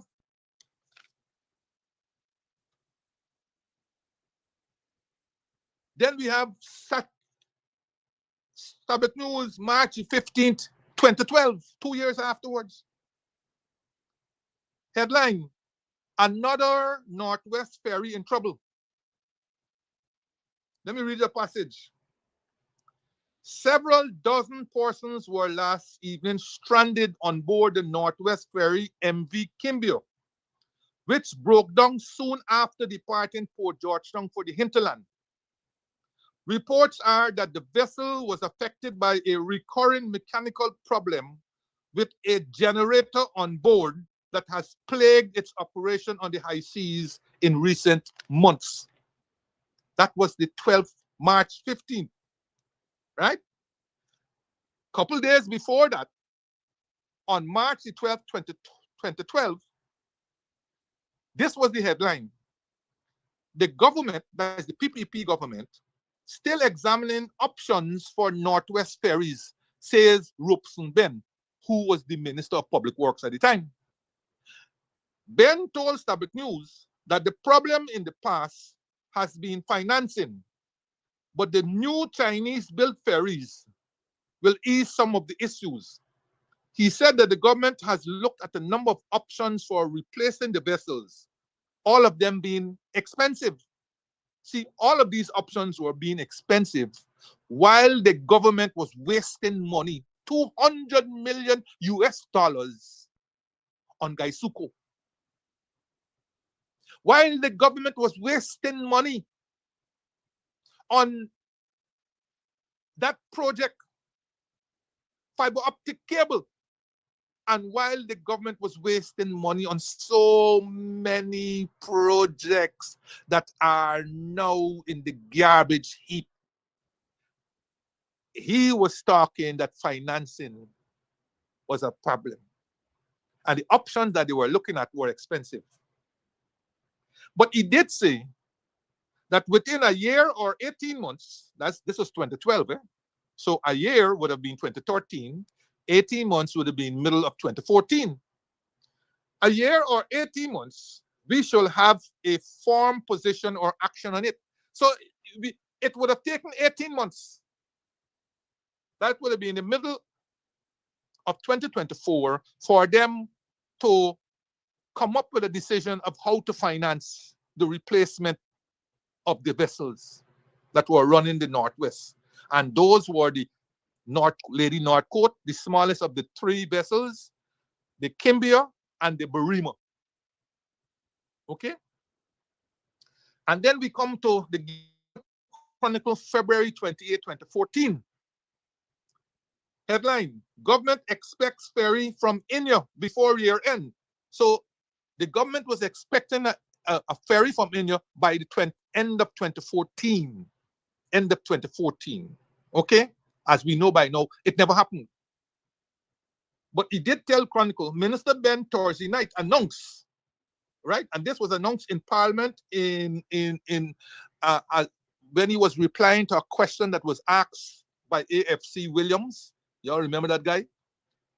He said that the government is now finalizing arrangements for the acquisition of a ferry boat from India for the Northwest. Okay? So they were finalizing arrangements. That's what he told them in February 28th, and that they were going to be expecting a boat by the end of 2014. And we know by now that did not happen. Okay? So that is by way of the background into this matter, right?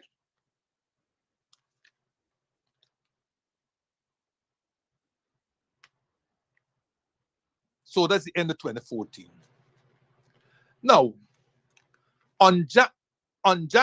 between January the 7th and 12th of 2015, then President Ramotar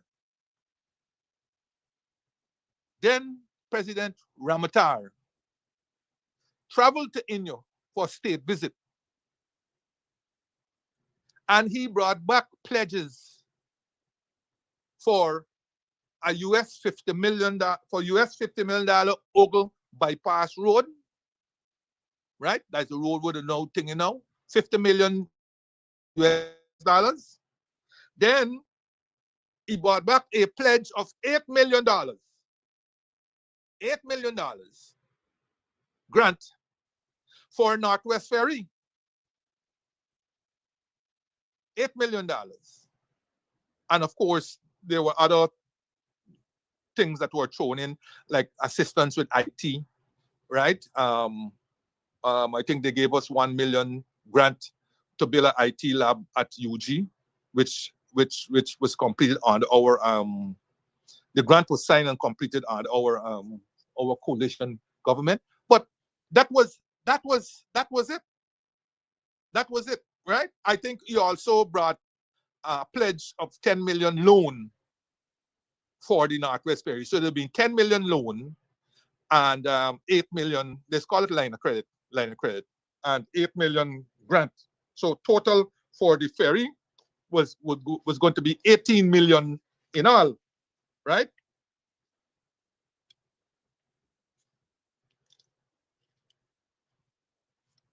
Let us be very clear, as in many other countries, money under Indian line of credit is a permission to buy Indian goods from Indian suppliers.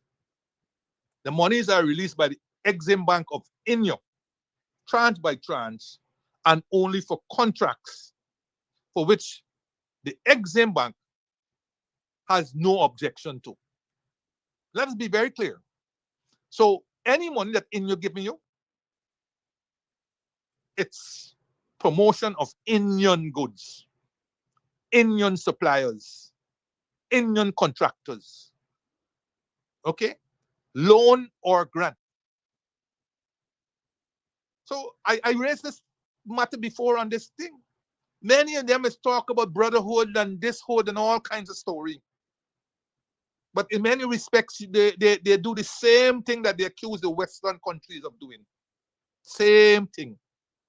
And when you are in situations like Guyana was prior to oil, there's not much you can do, especially if you don't have a Brazilian type massive population, resources, and so on, where you could fight back. Not literally fight back, but in other words, get better, stronger terms. In all of our dealings prior to oil, you can see the notoriously bad terms that we had to accept. And it's no different from brotherhood and sisterhood and them sort of thing. All of them are the same.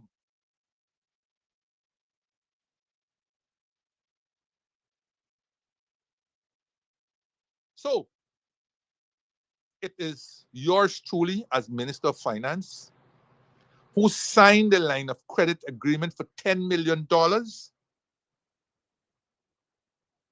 in November 2016. Okay? So Ramatar went there January 2015. The loan had to make its way all through the Luxaba and this place and that place and all this kind of story. And it took almost 2 years from when they made the pledge to Ramatar to when I was able to sign this loan, November 2016. Okay? You know, two things I want to raise here quickly. Might be sideshow. One is that every Indian president of Guyana, whether it be Jagan, Jagdeo, Ramatar, Ali, every Indian president of this country saw it as a must, a necessity to visit their motherland in an official capacity. So Jagan made, after he became president, he made official visits to India, where he was given whatever overseas award they normally will give. Every one of those presidents, as a matter of fact, they got this high overseas award that India gives to their high nationals. Jagan made that pilgrimage. Jagdeo made that pilgrimage in both official and unofficial capacities. Ramatar made that pilgrimage, as I told you in January. Ali made that pilgrimage in 2023 in the official capacity. They all see the need to make that pilgrimage with their affinity. Not with the exception of Burnham. Our other two presidents didn't seem to have that closeness. didn't seem to project it, and definitely didn't see the need, the urgency to bring Africa into the picture. Burnham made several, he made visit to India, because he was close to Gandhi. He made several visits. He made, I think, an official visit to India when Gandhi was prime minister. He made official visits to Zambia, Tanzania, and so on. But no other president, as I am aware, I may be wrong, made official visits. I know President Granger made a visit very early to Ethiopia in 2015, where he attended a conference.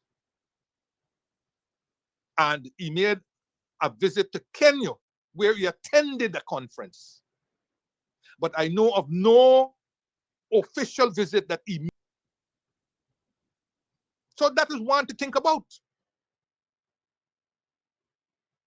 And the second thing is, you all remember Ramatar was in deep trouble, proroguing parliament and all kinds of story. But yet still he was able to make an official visit to India, in which he was given support to help prop him up, because that is what they were doing, propping him up before the elections of May 2015.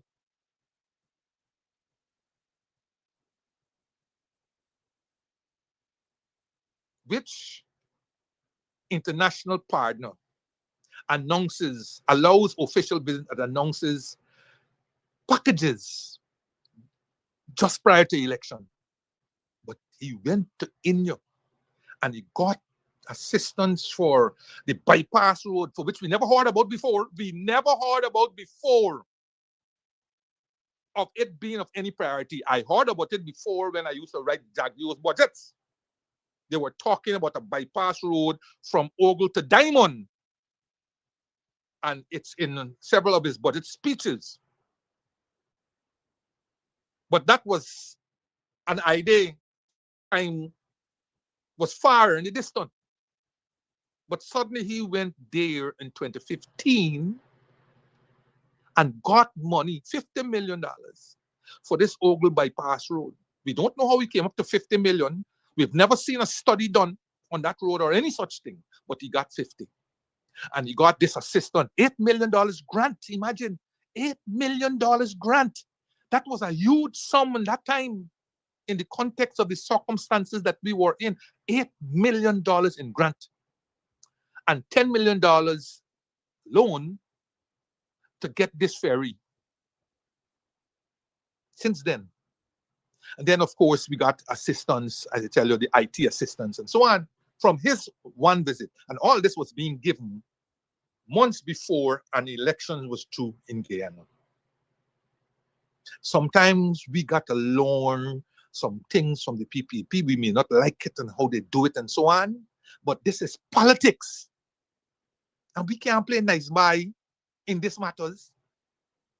We got to play their game too, because we've been playing clean games and getting beaten at it. So let me all go down rough. But this is not our leaders, except Burnham, weren't prepared to do this. We think nice boy politics is work. So I signed that loan November 2016, right? And it was not until late in 2017 now. So you see how the time going all the time? When you got money, you got to go at the pace of the lender. Now comes in 2017. The Exim Bank of India invited Indian shipbuilders to pre-qualify for this ferry, right? Exim Bank of India. This is a long process. They have to invite bidders to pre-qualify, right? 5 of these forms applied. So all this is taking place in Inyo, not in Guyana. All this is taking place in Inyo. I'm just trying to get you the names of, let me see if I can get you the names of the five, the five who applied.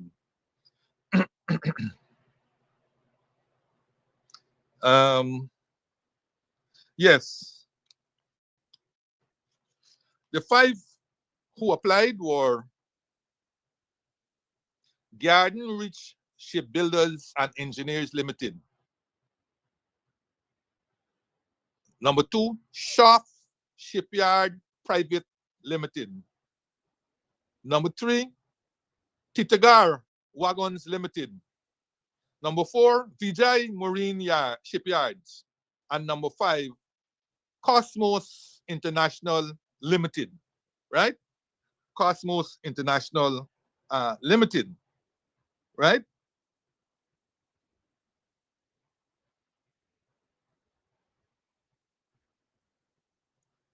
After reviewing applications on bidders number 1 and number 2, which was Garden Reach Shipbuilders and Engineers Limited and Shaft Shipyard Private Limited. Sorry, after reviewing the applications on bidders on number 1 and number 2, they were deemed pre-qualified by the Exim Bank, right? The other 3 were deemed unqualified. So these 2 now are pre-qualified, right? And they then will be asked to bid, right? Let us be very clear. The Garden Reach Shipbuilders and Engineers Limited is a government entity, right? They do a lot of military work and so on for the government. Shaft Shipyard Private Limited is a private entity, right? It's a private entity. Now, after 2 rounds of bidding between December 2017 and June 2018, okay? June 2018. So now we have 2015, 2016, 2017. So 3.5 years since Ramatar was promised this money after his state visit. You had 2 rounds, we had 2 rounds of bidding took place under the coalition government. Our National Procurement and Tender Administration Board approved the award of a contract to Shaft Shipyard Private Limited, right? Shaft, the private entity. The coalition government, an NPTAB, approved them. Their bid came in at $15.6 million US.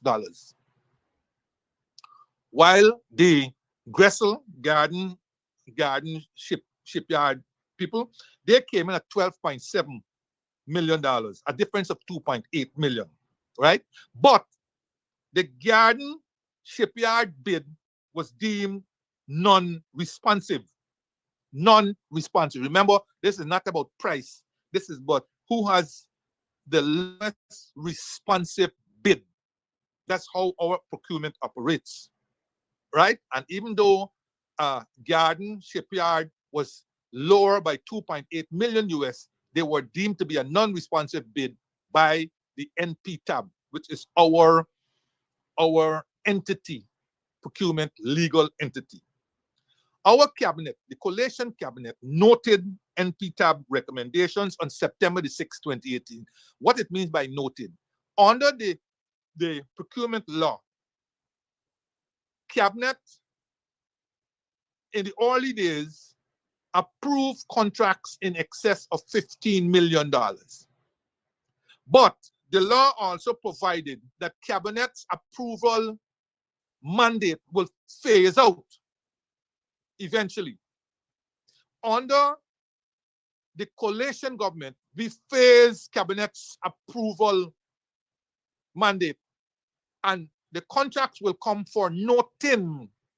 In other words, then the cabinet will review the contracts and would say if they felt that they had some issues there and so on, and will send it back to NPTAB if that is issues. If there were no issues, then it will note the contracts, not approve them. It will note the contracts, right? And send it back to NPTAB for them to notify whoever's the winner on MSRT.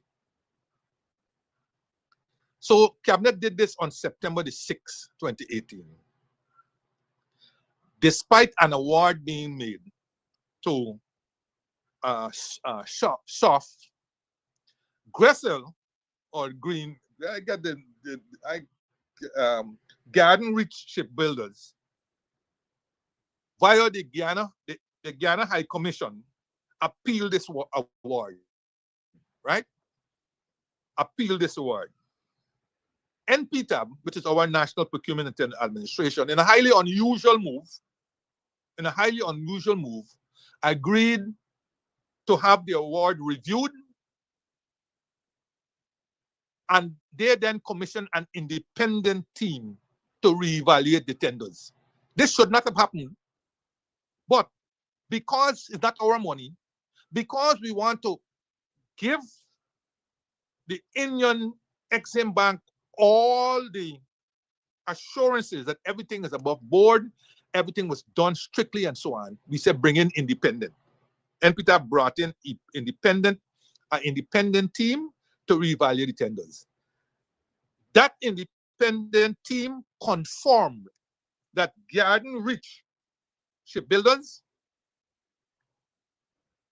the bid was non-responsive.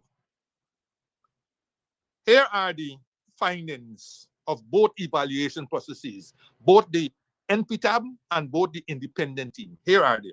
You must listen to this very carefully because it will ultimately tell you why the Malaysia is in dry dock today. So short a period after it came to Guyana, where you have to spend $200 million Ghana dollars. The Malaysia is in dry dock. $200 million got to be spent on various repairs, major repairs to it, and it has not made a single voyage to Port Kaichima yet. So here are the differences. Bid criteria. Design of the proposed vessel.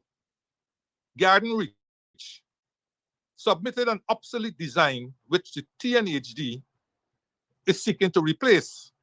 The design was not in keeping with current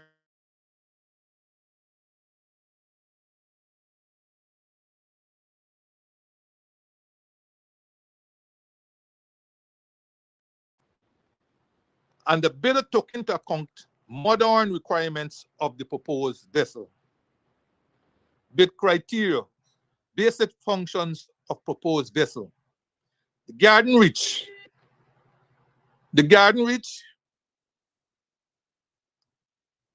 LOA was 66 meters. Shaft was 68.75 meters. Breadth, Garden Reach 13.2 meters. Shaft 13.5 meters.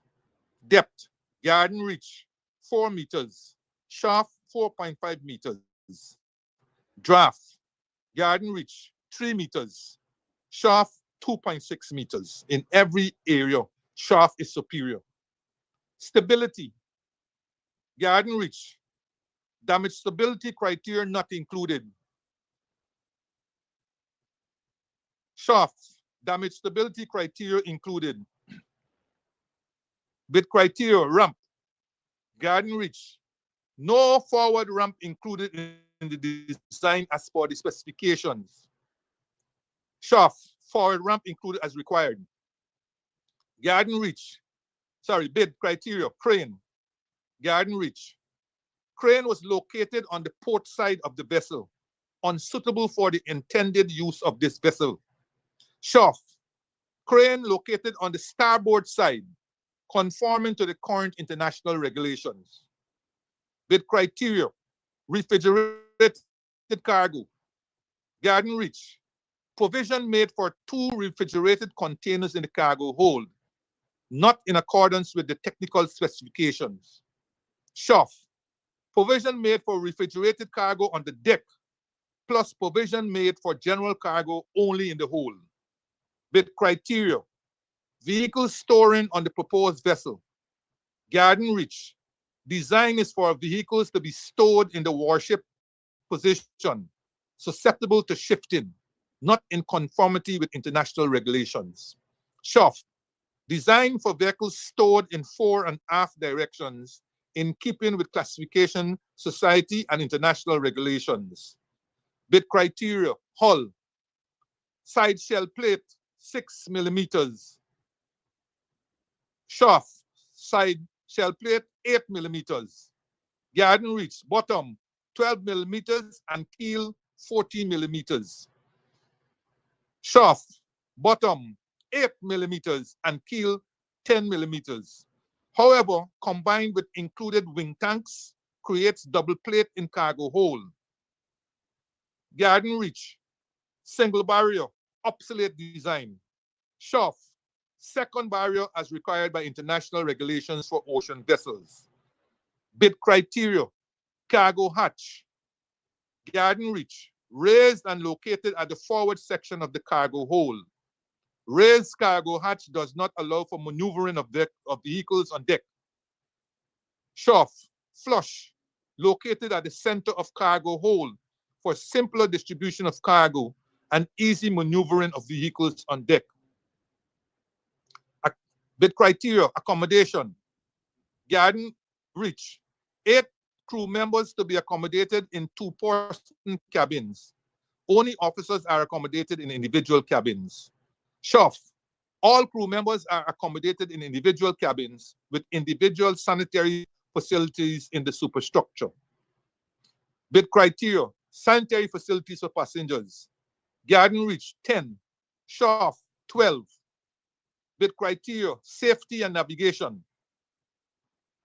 Garden reach, horizontal view from the bridge conning position does not satisfy the requirements of SOLAS.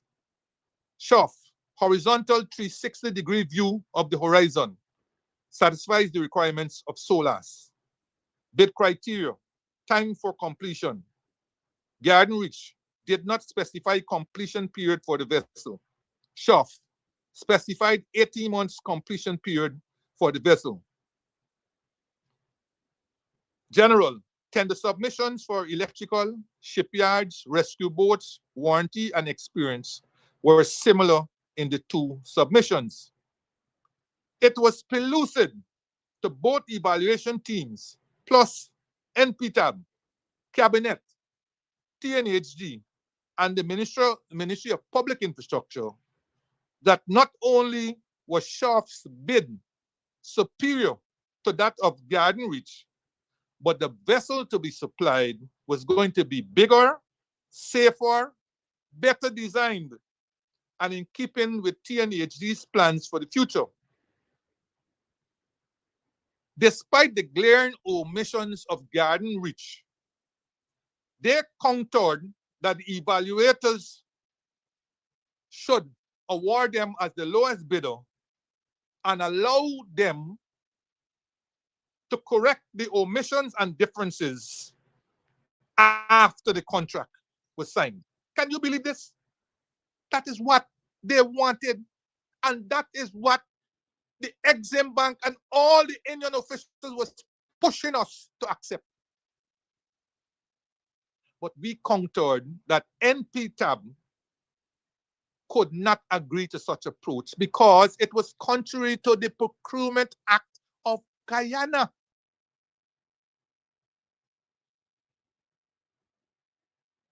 Exim Bank acknowledged Guyana's position in this regard and referred the issue to the Ministry of External Affairs of India for advice. Right? Now, that's where it died. Okay, in other words then, despite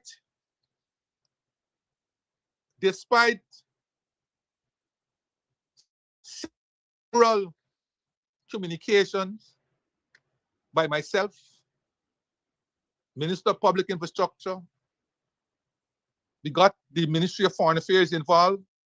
I went to Mumbai, talked to officials there. Despite all of that, nothing moved. Nothing moved because they were adamant that we must accept Garden Reach, the state entity that bid the 12.6 million. Now, if you want me to do that, why on earth you're talking about bids? You're letting us go through this foolishness about bids and all these kind of things.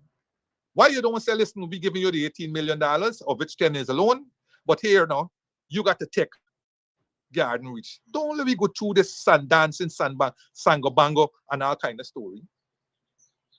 That's what happened. That is what happened. Rick Fordberg and all of y'all who like to jump down the throats of the coalition, right? With no information. You don't even ask anything on the side. No. Y'all don't ask. Do you want us to break the rules like how the PVP did? Do you want us to break the rules? The coalition government was adamant that the mistakes of the past should never be repeated. What were these mistakes? The last two vessels that were procured under the PVP administration, which were the MV Kanawan and the MV Sabantu. Remember them two Chinese vessels? Which ply the Essequibo route, were poorly designed. They were poorly designed. The procurement specifications for these vessels incorrectly stated that they will be used for inland travel. Inland travel in the maritime industry is interpreted to mean travel on freshwater bodies only, which is not the case with the Supanam to Puerto Rico route. As a result, the Transport and Harbors Department has been spending $1 million US per annum, monies that they don't have, by the way, for which the government every year has to give them by way of subsidy. They have been spending $1 million US per annum since the introduction of these two freshwater ferries to keep them afloat because of procurement errors, right?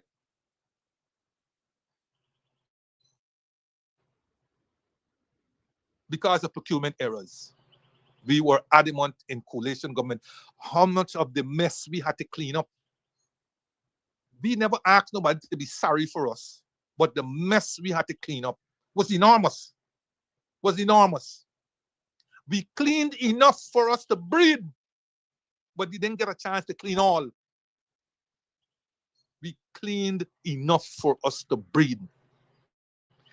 And when the louses like Rick Fordberg and all them bite you, they says them louse that is bite your heart.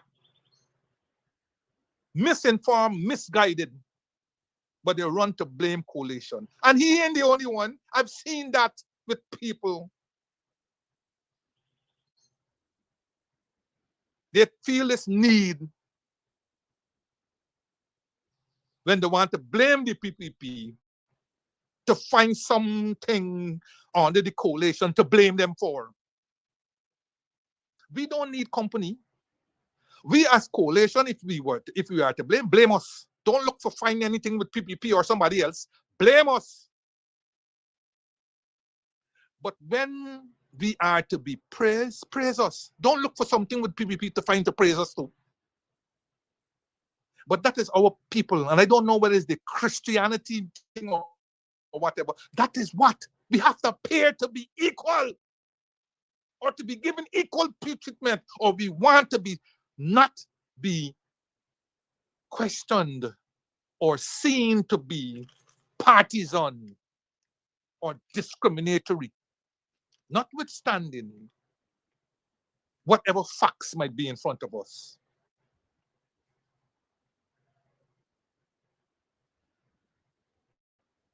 But that is the position. So by the time the no confidence motion came about in 2018, December, and let me remind you that somewhere around September or October,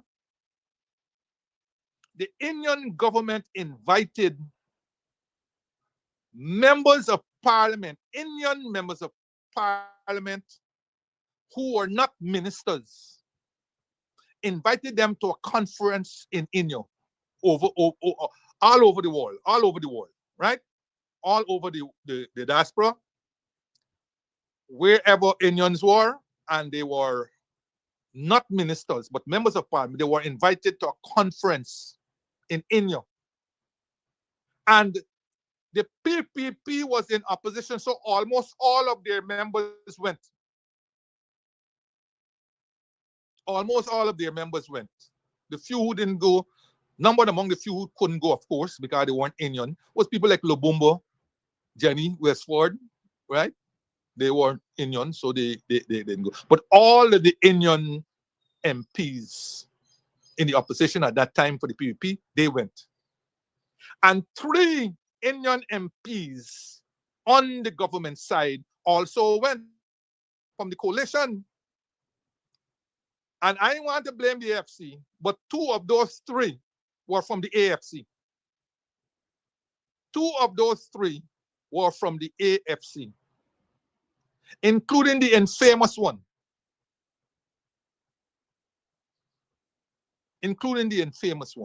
They went to that conference, right? So 3 from the coalition and the a whole 18 or more from the opposition.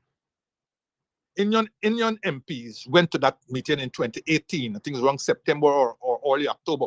They went to that meeting. Okay?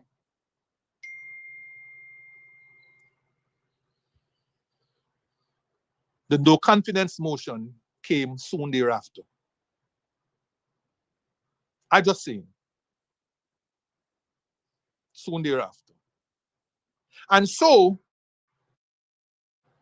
notwithstanding, I signed that loan in 2016 November. By the time we exited office, August 2020, not a penny was disbursed on that loan and all the other loans that we signed with the Indian government, with the exception of a small loan for pumps, which also had its own problems in terms of the delivery and the specifications.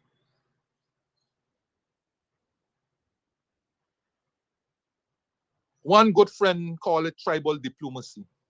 I laughed.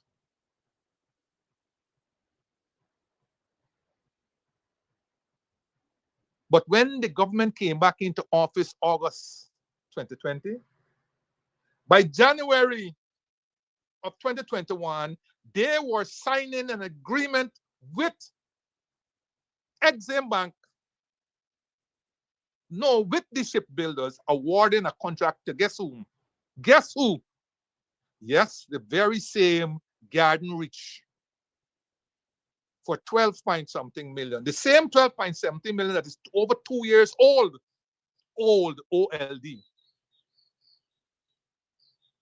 And there was Mr. Edgell responding to a letter that Patterson had sent out, claiming that the 2.8 million savings or thereabout will be used to build wharves. The same Port Kaituma wharf that can't be built up to today. The same wharf that you're hearing that going to be ready at the earliest in 2017. The same wharf.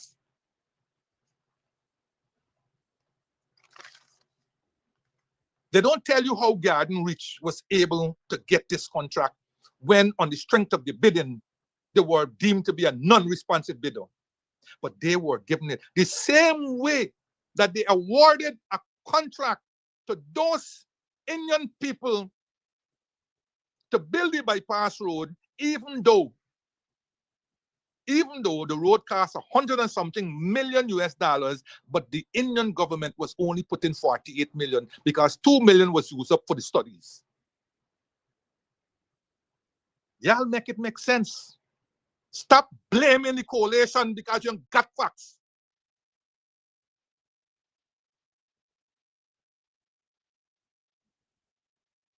Then you bring a boat named Malisha. Right? Malisha sounds to me like an Indian name. If you put the two together, you get militia. It's close to malicious. But this boat ain't named Kurupung or nothing, it named Malaysia.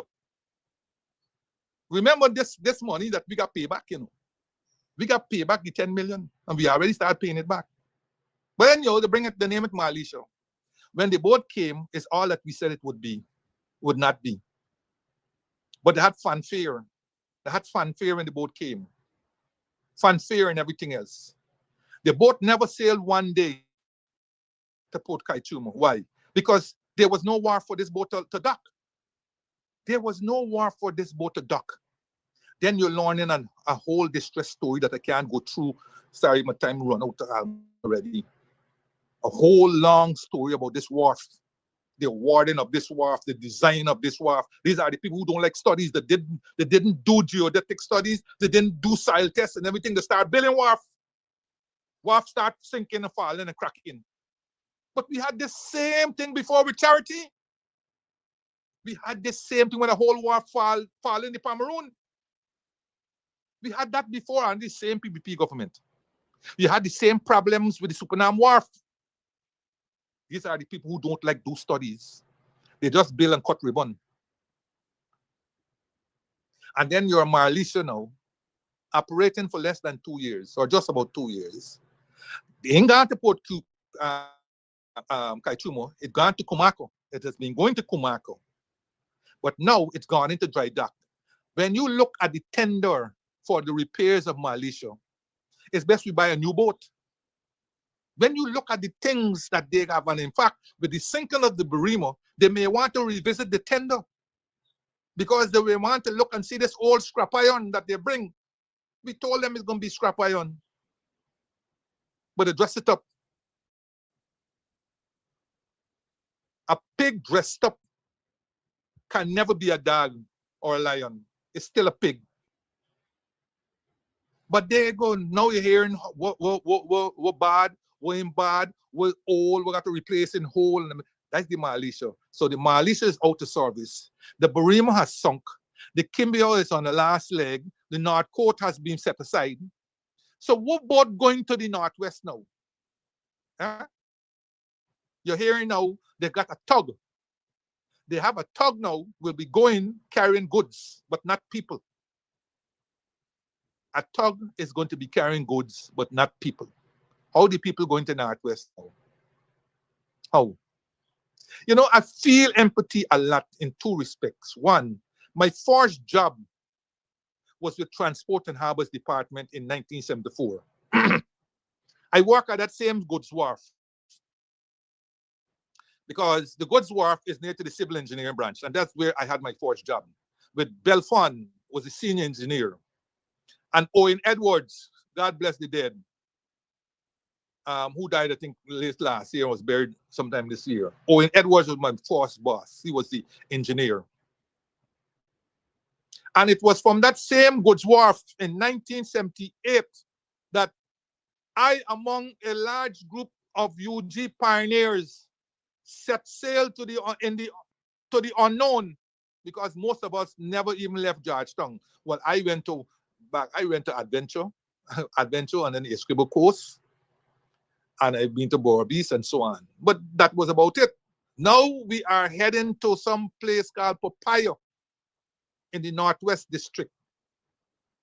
And we took the Georgie bundle and we headed to the goods wharf, and we ended up I think we left somewhere around 10 o'clock in the night or something like that. After loading a whole set of lumber and all kind of story,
Yeah, morning again, morning, y'all. All right, so we got some technical difficulty there. I think we lost Mr. Jordan. Um, I'm not sure how and why, but I spoke with him off here, and he was just about to close off when we lost him.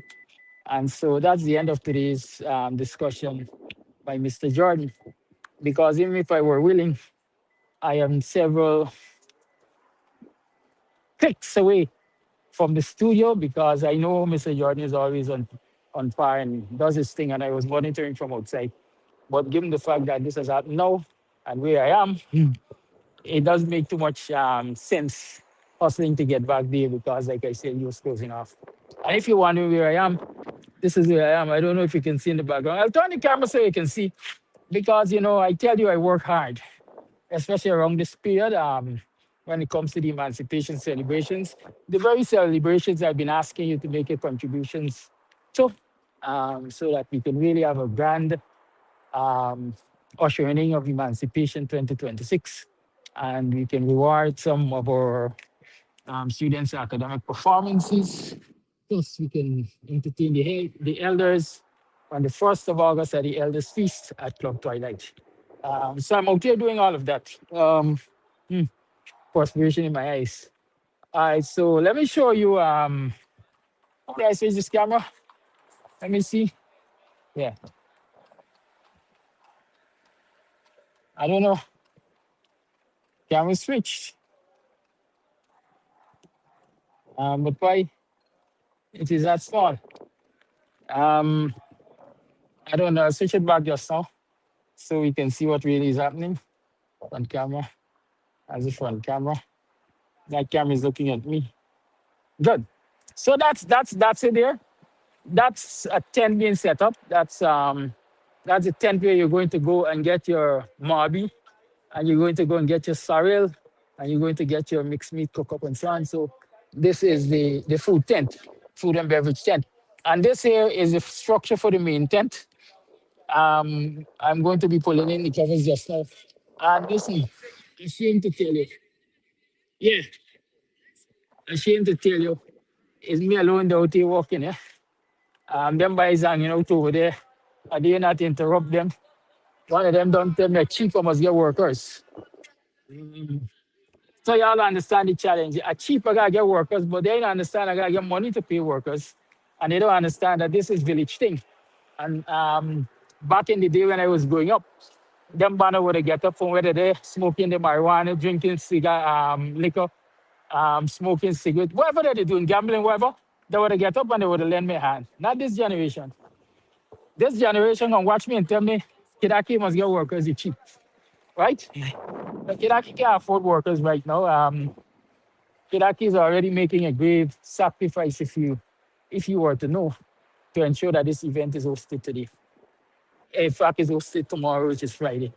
All right, so that is why I'm out here, and I didn't see it necessary, and we understand that it's not necessary for me to sit in front of the computer, in front of the camera in the studio while Mr. Jordan is making his presentations, because he does such a wonderful job, right? So you have to forgive me that we got cut it in that I couldn't do any better. And like I said, remember, send your support however you can. Send your support however you can. You by now know the Zelle information, you know the Cash App information. You know that you can MMG to 6225933.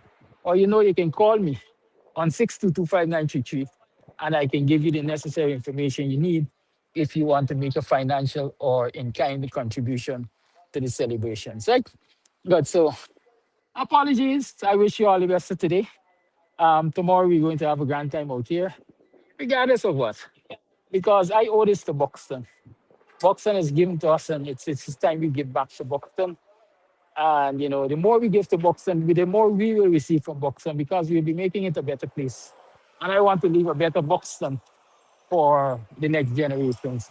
Even if they're hard-headed and they're bad mind and they're Nimakaram, and how we want to call them, they deserve a better Buxton.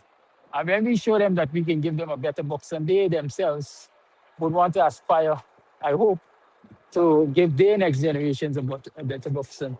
So much love. Over and out. Y'all enjoy yourself.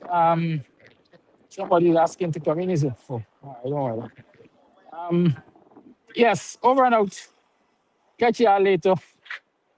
Um, yeah, this is me in my working mood. I work. I work. Unlike what some people believe, I don't sit in front of a computer, do a 2 or 3 hour program, and that is the end of my day or the end of my life. Unlike what some people believe, I don't beg for a living. I work for my living. See y'all later. Enjoy y'all day. We shall talk. I'm not going to be broadcasting tomorrow. I'm still to finalize whether or not Annette wants to take this slot with a guest. Because, like I usually say again, Camps TV is everybody. Anybody welcome to come on Camps TV, except that you got to come through me. If I don't think you're worthy, then you know what's going to happen. Goodbye, folks. I love y'all. Bye bye.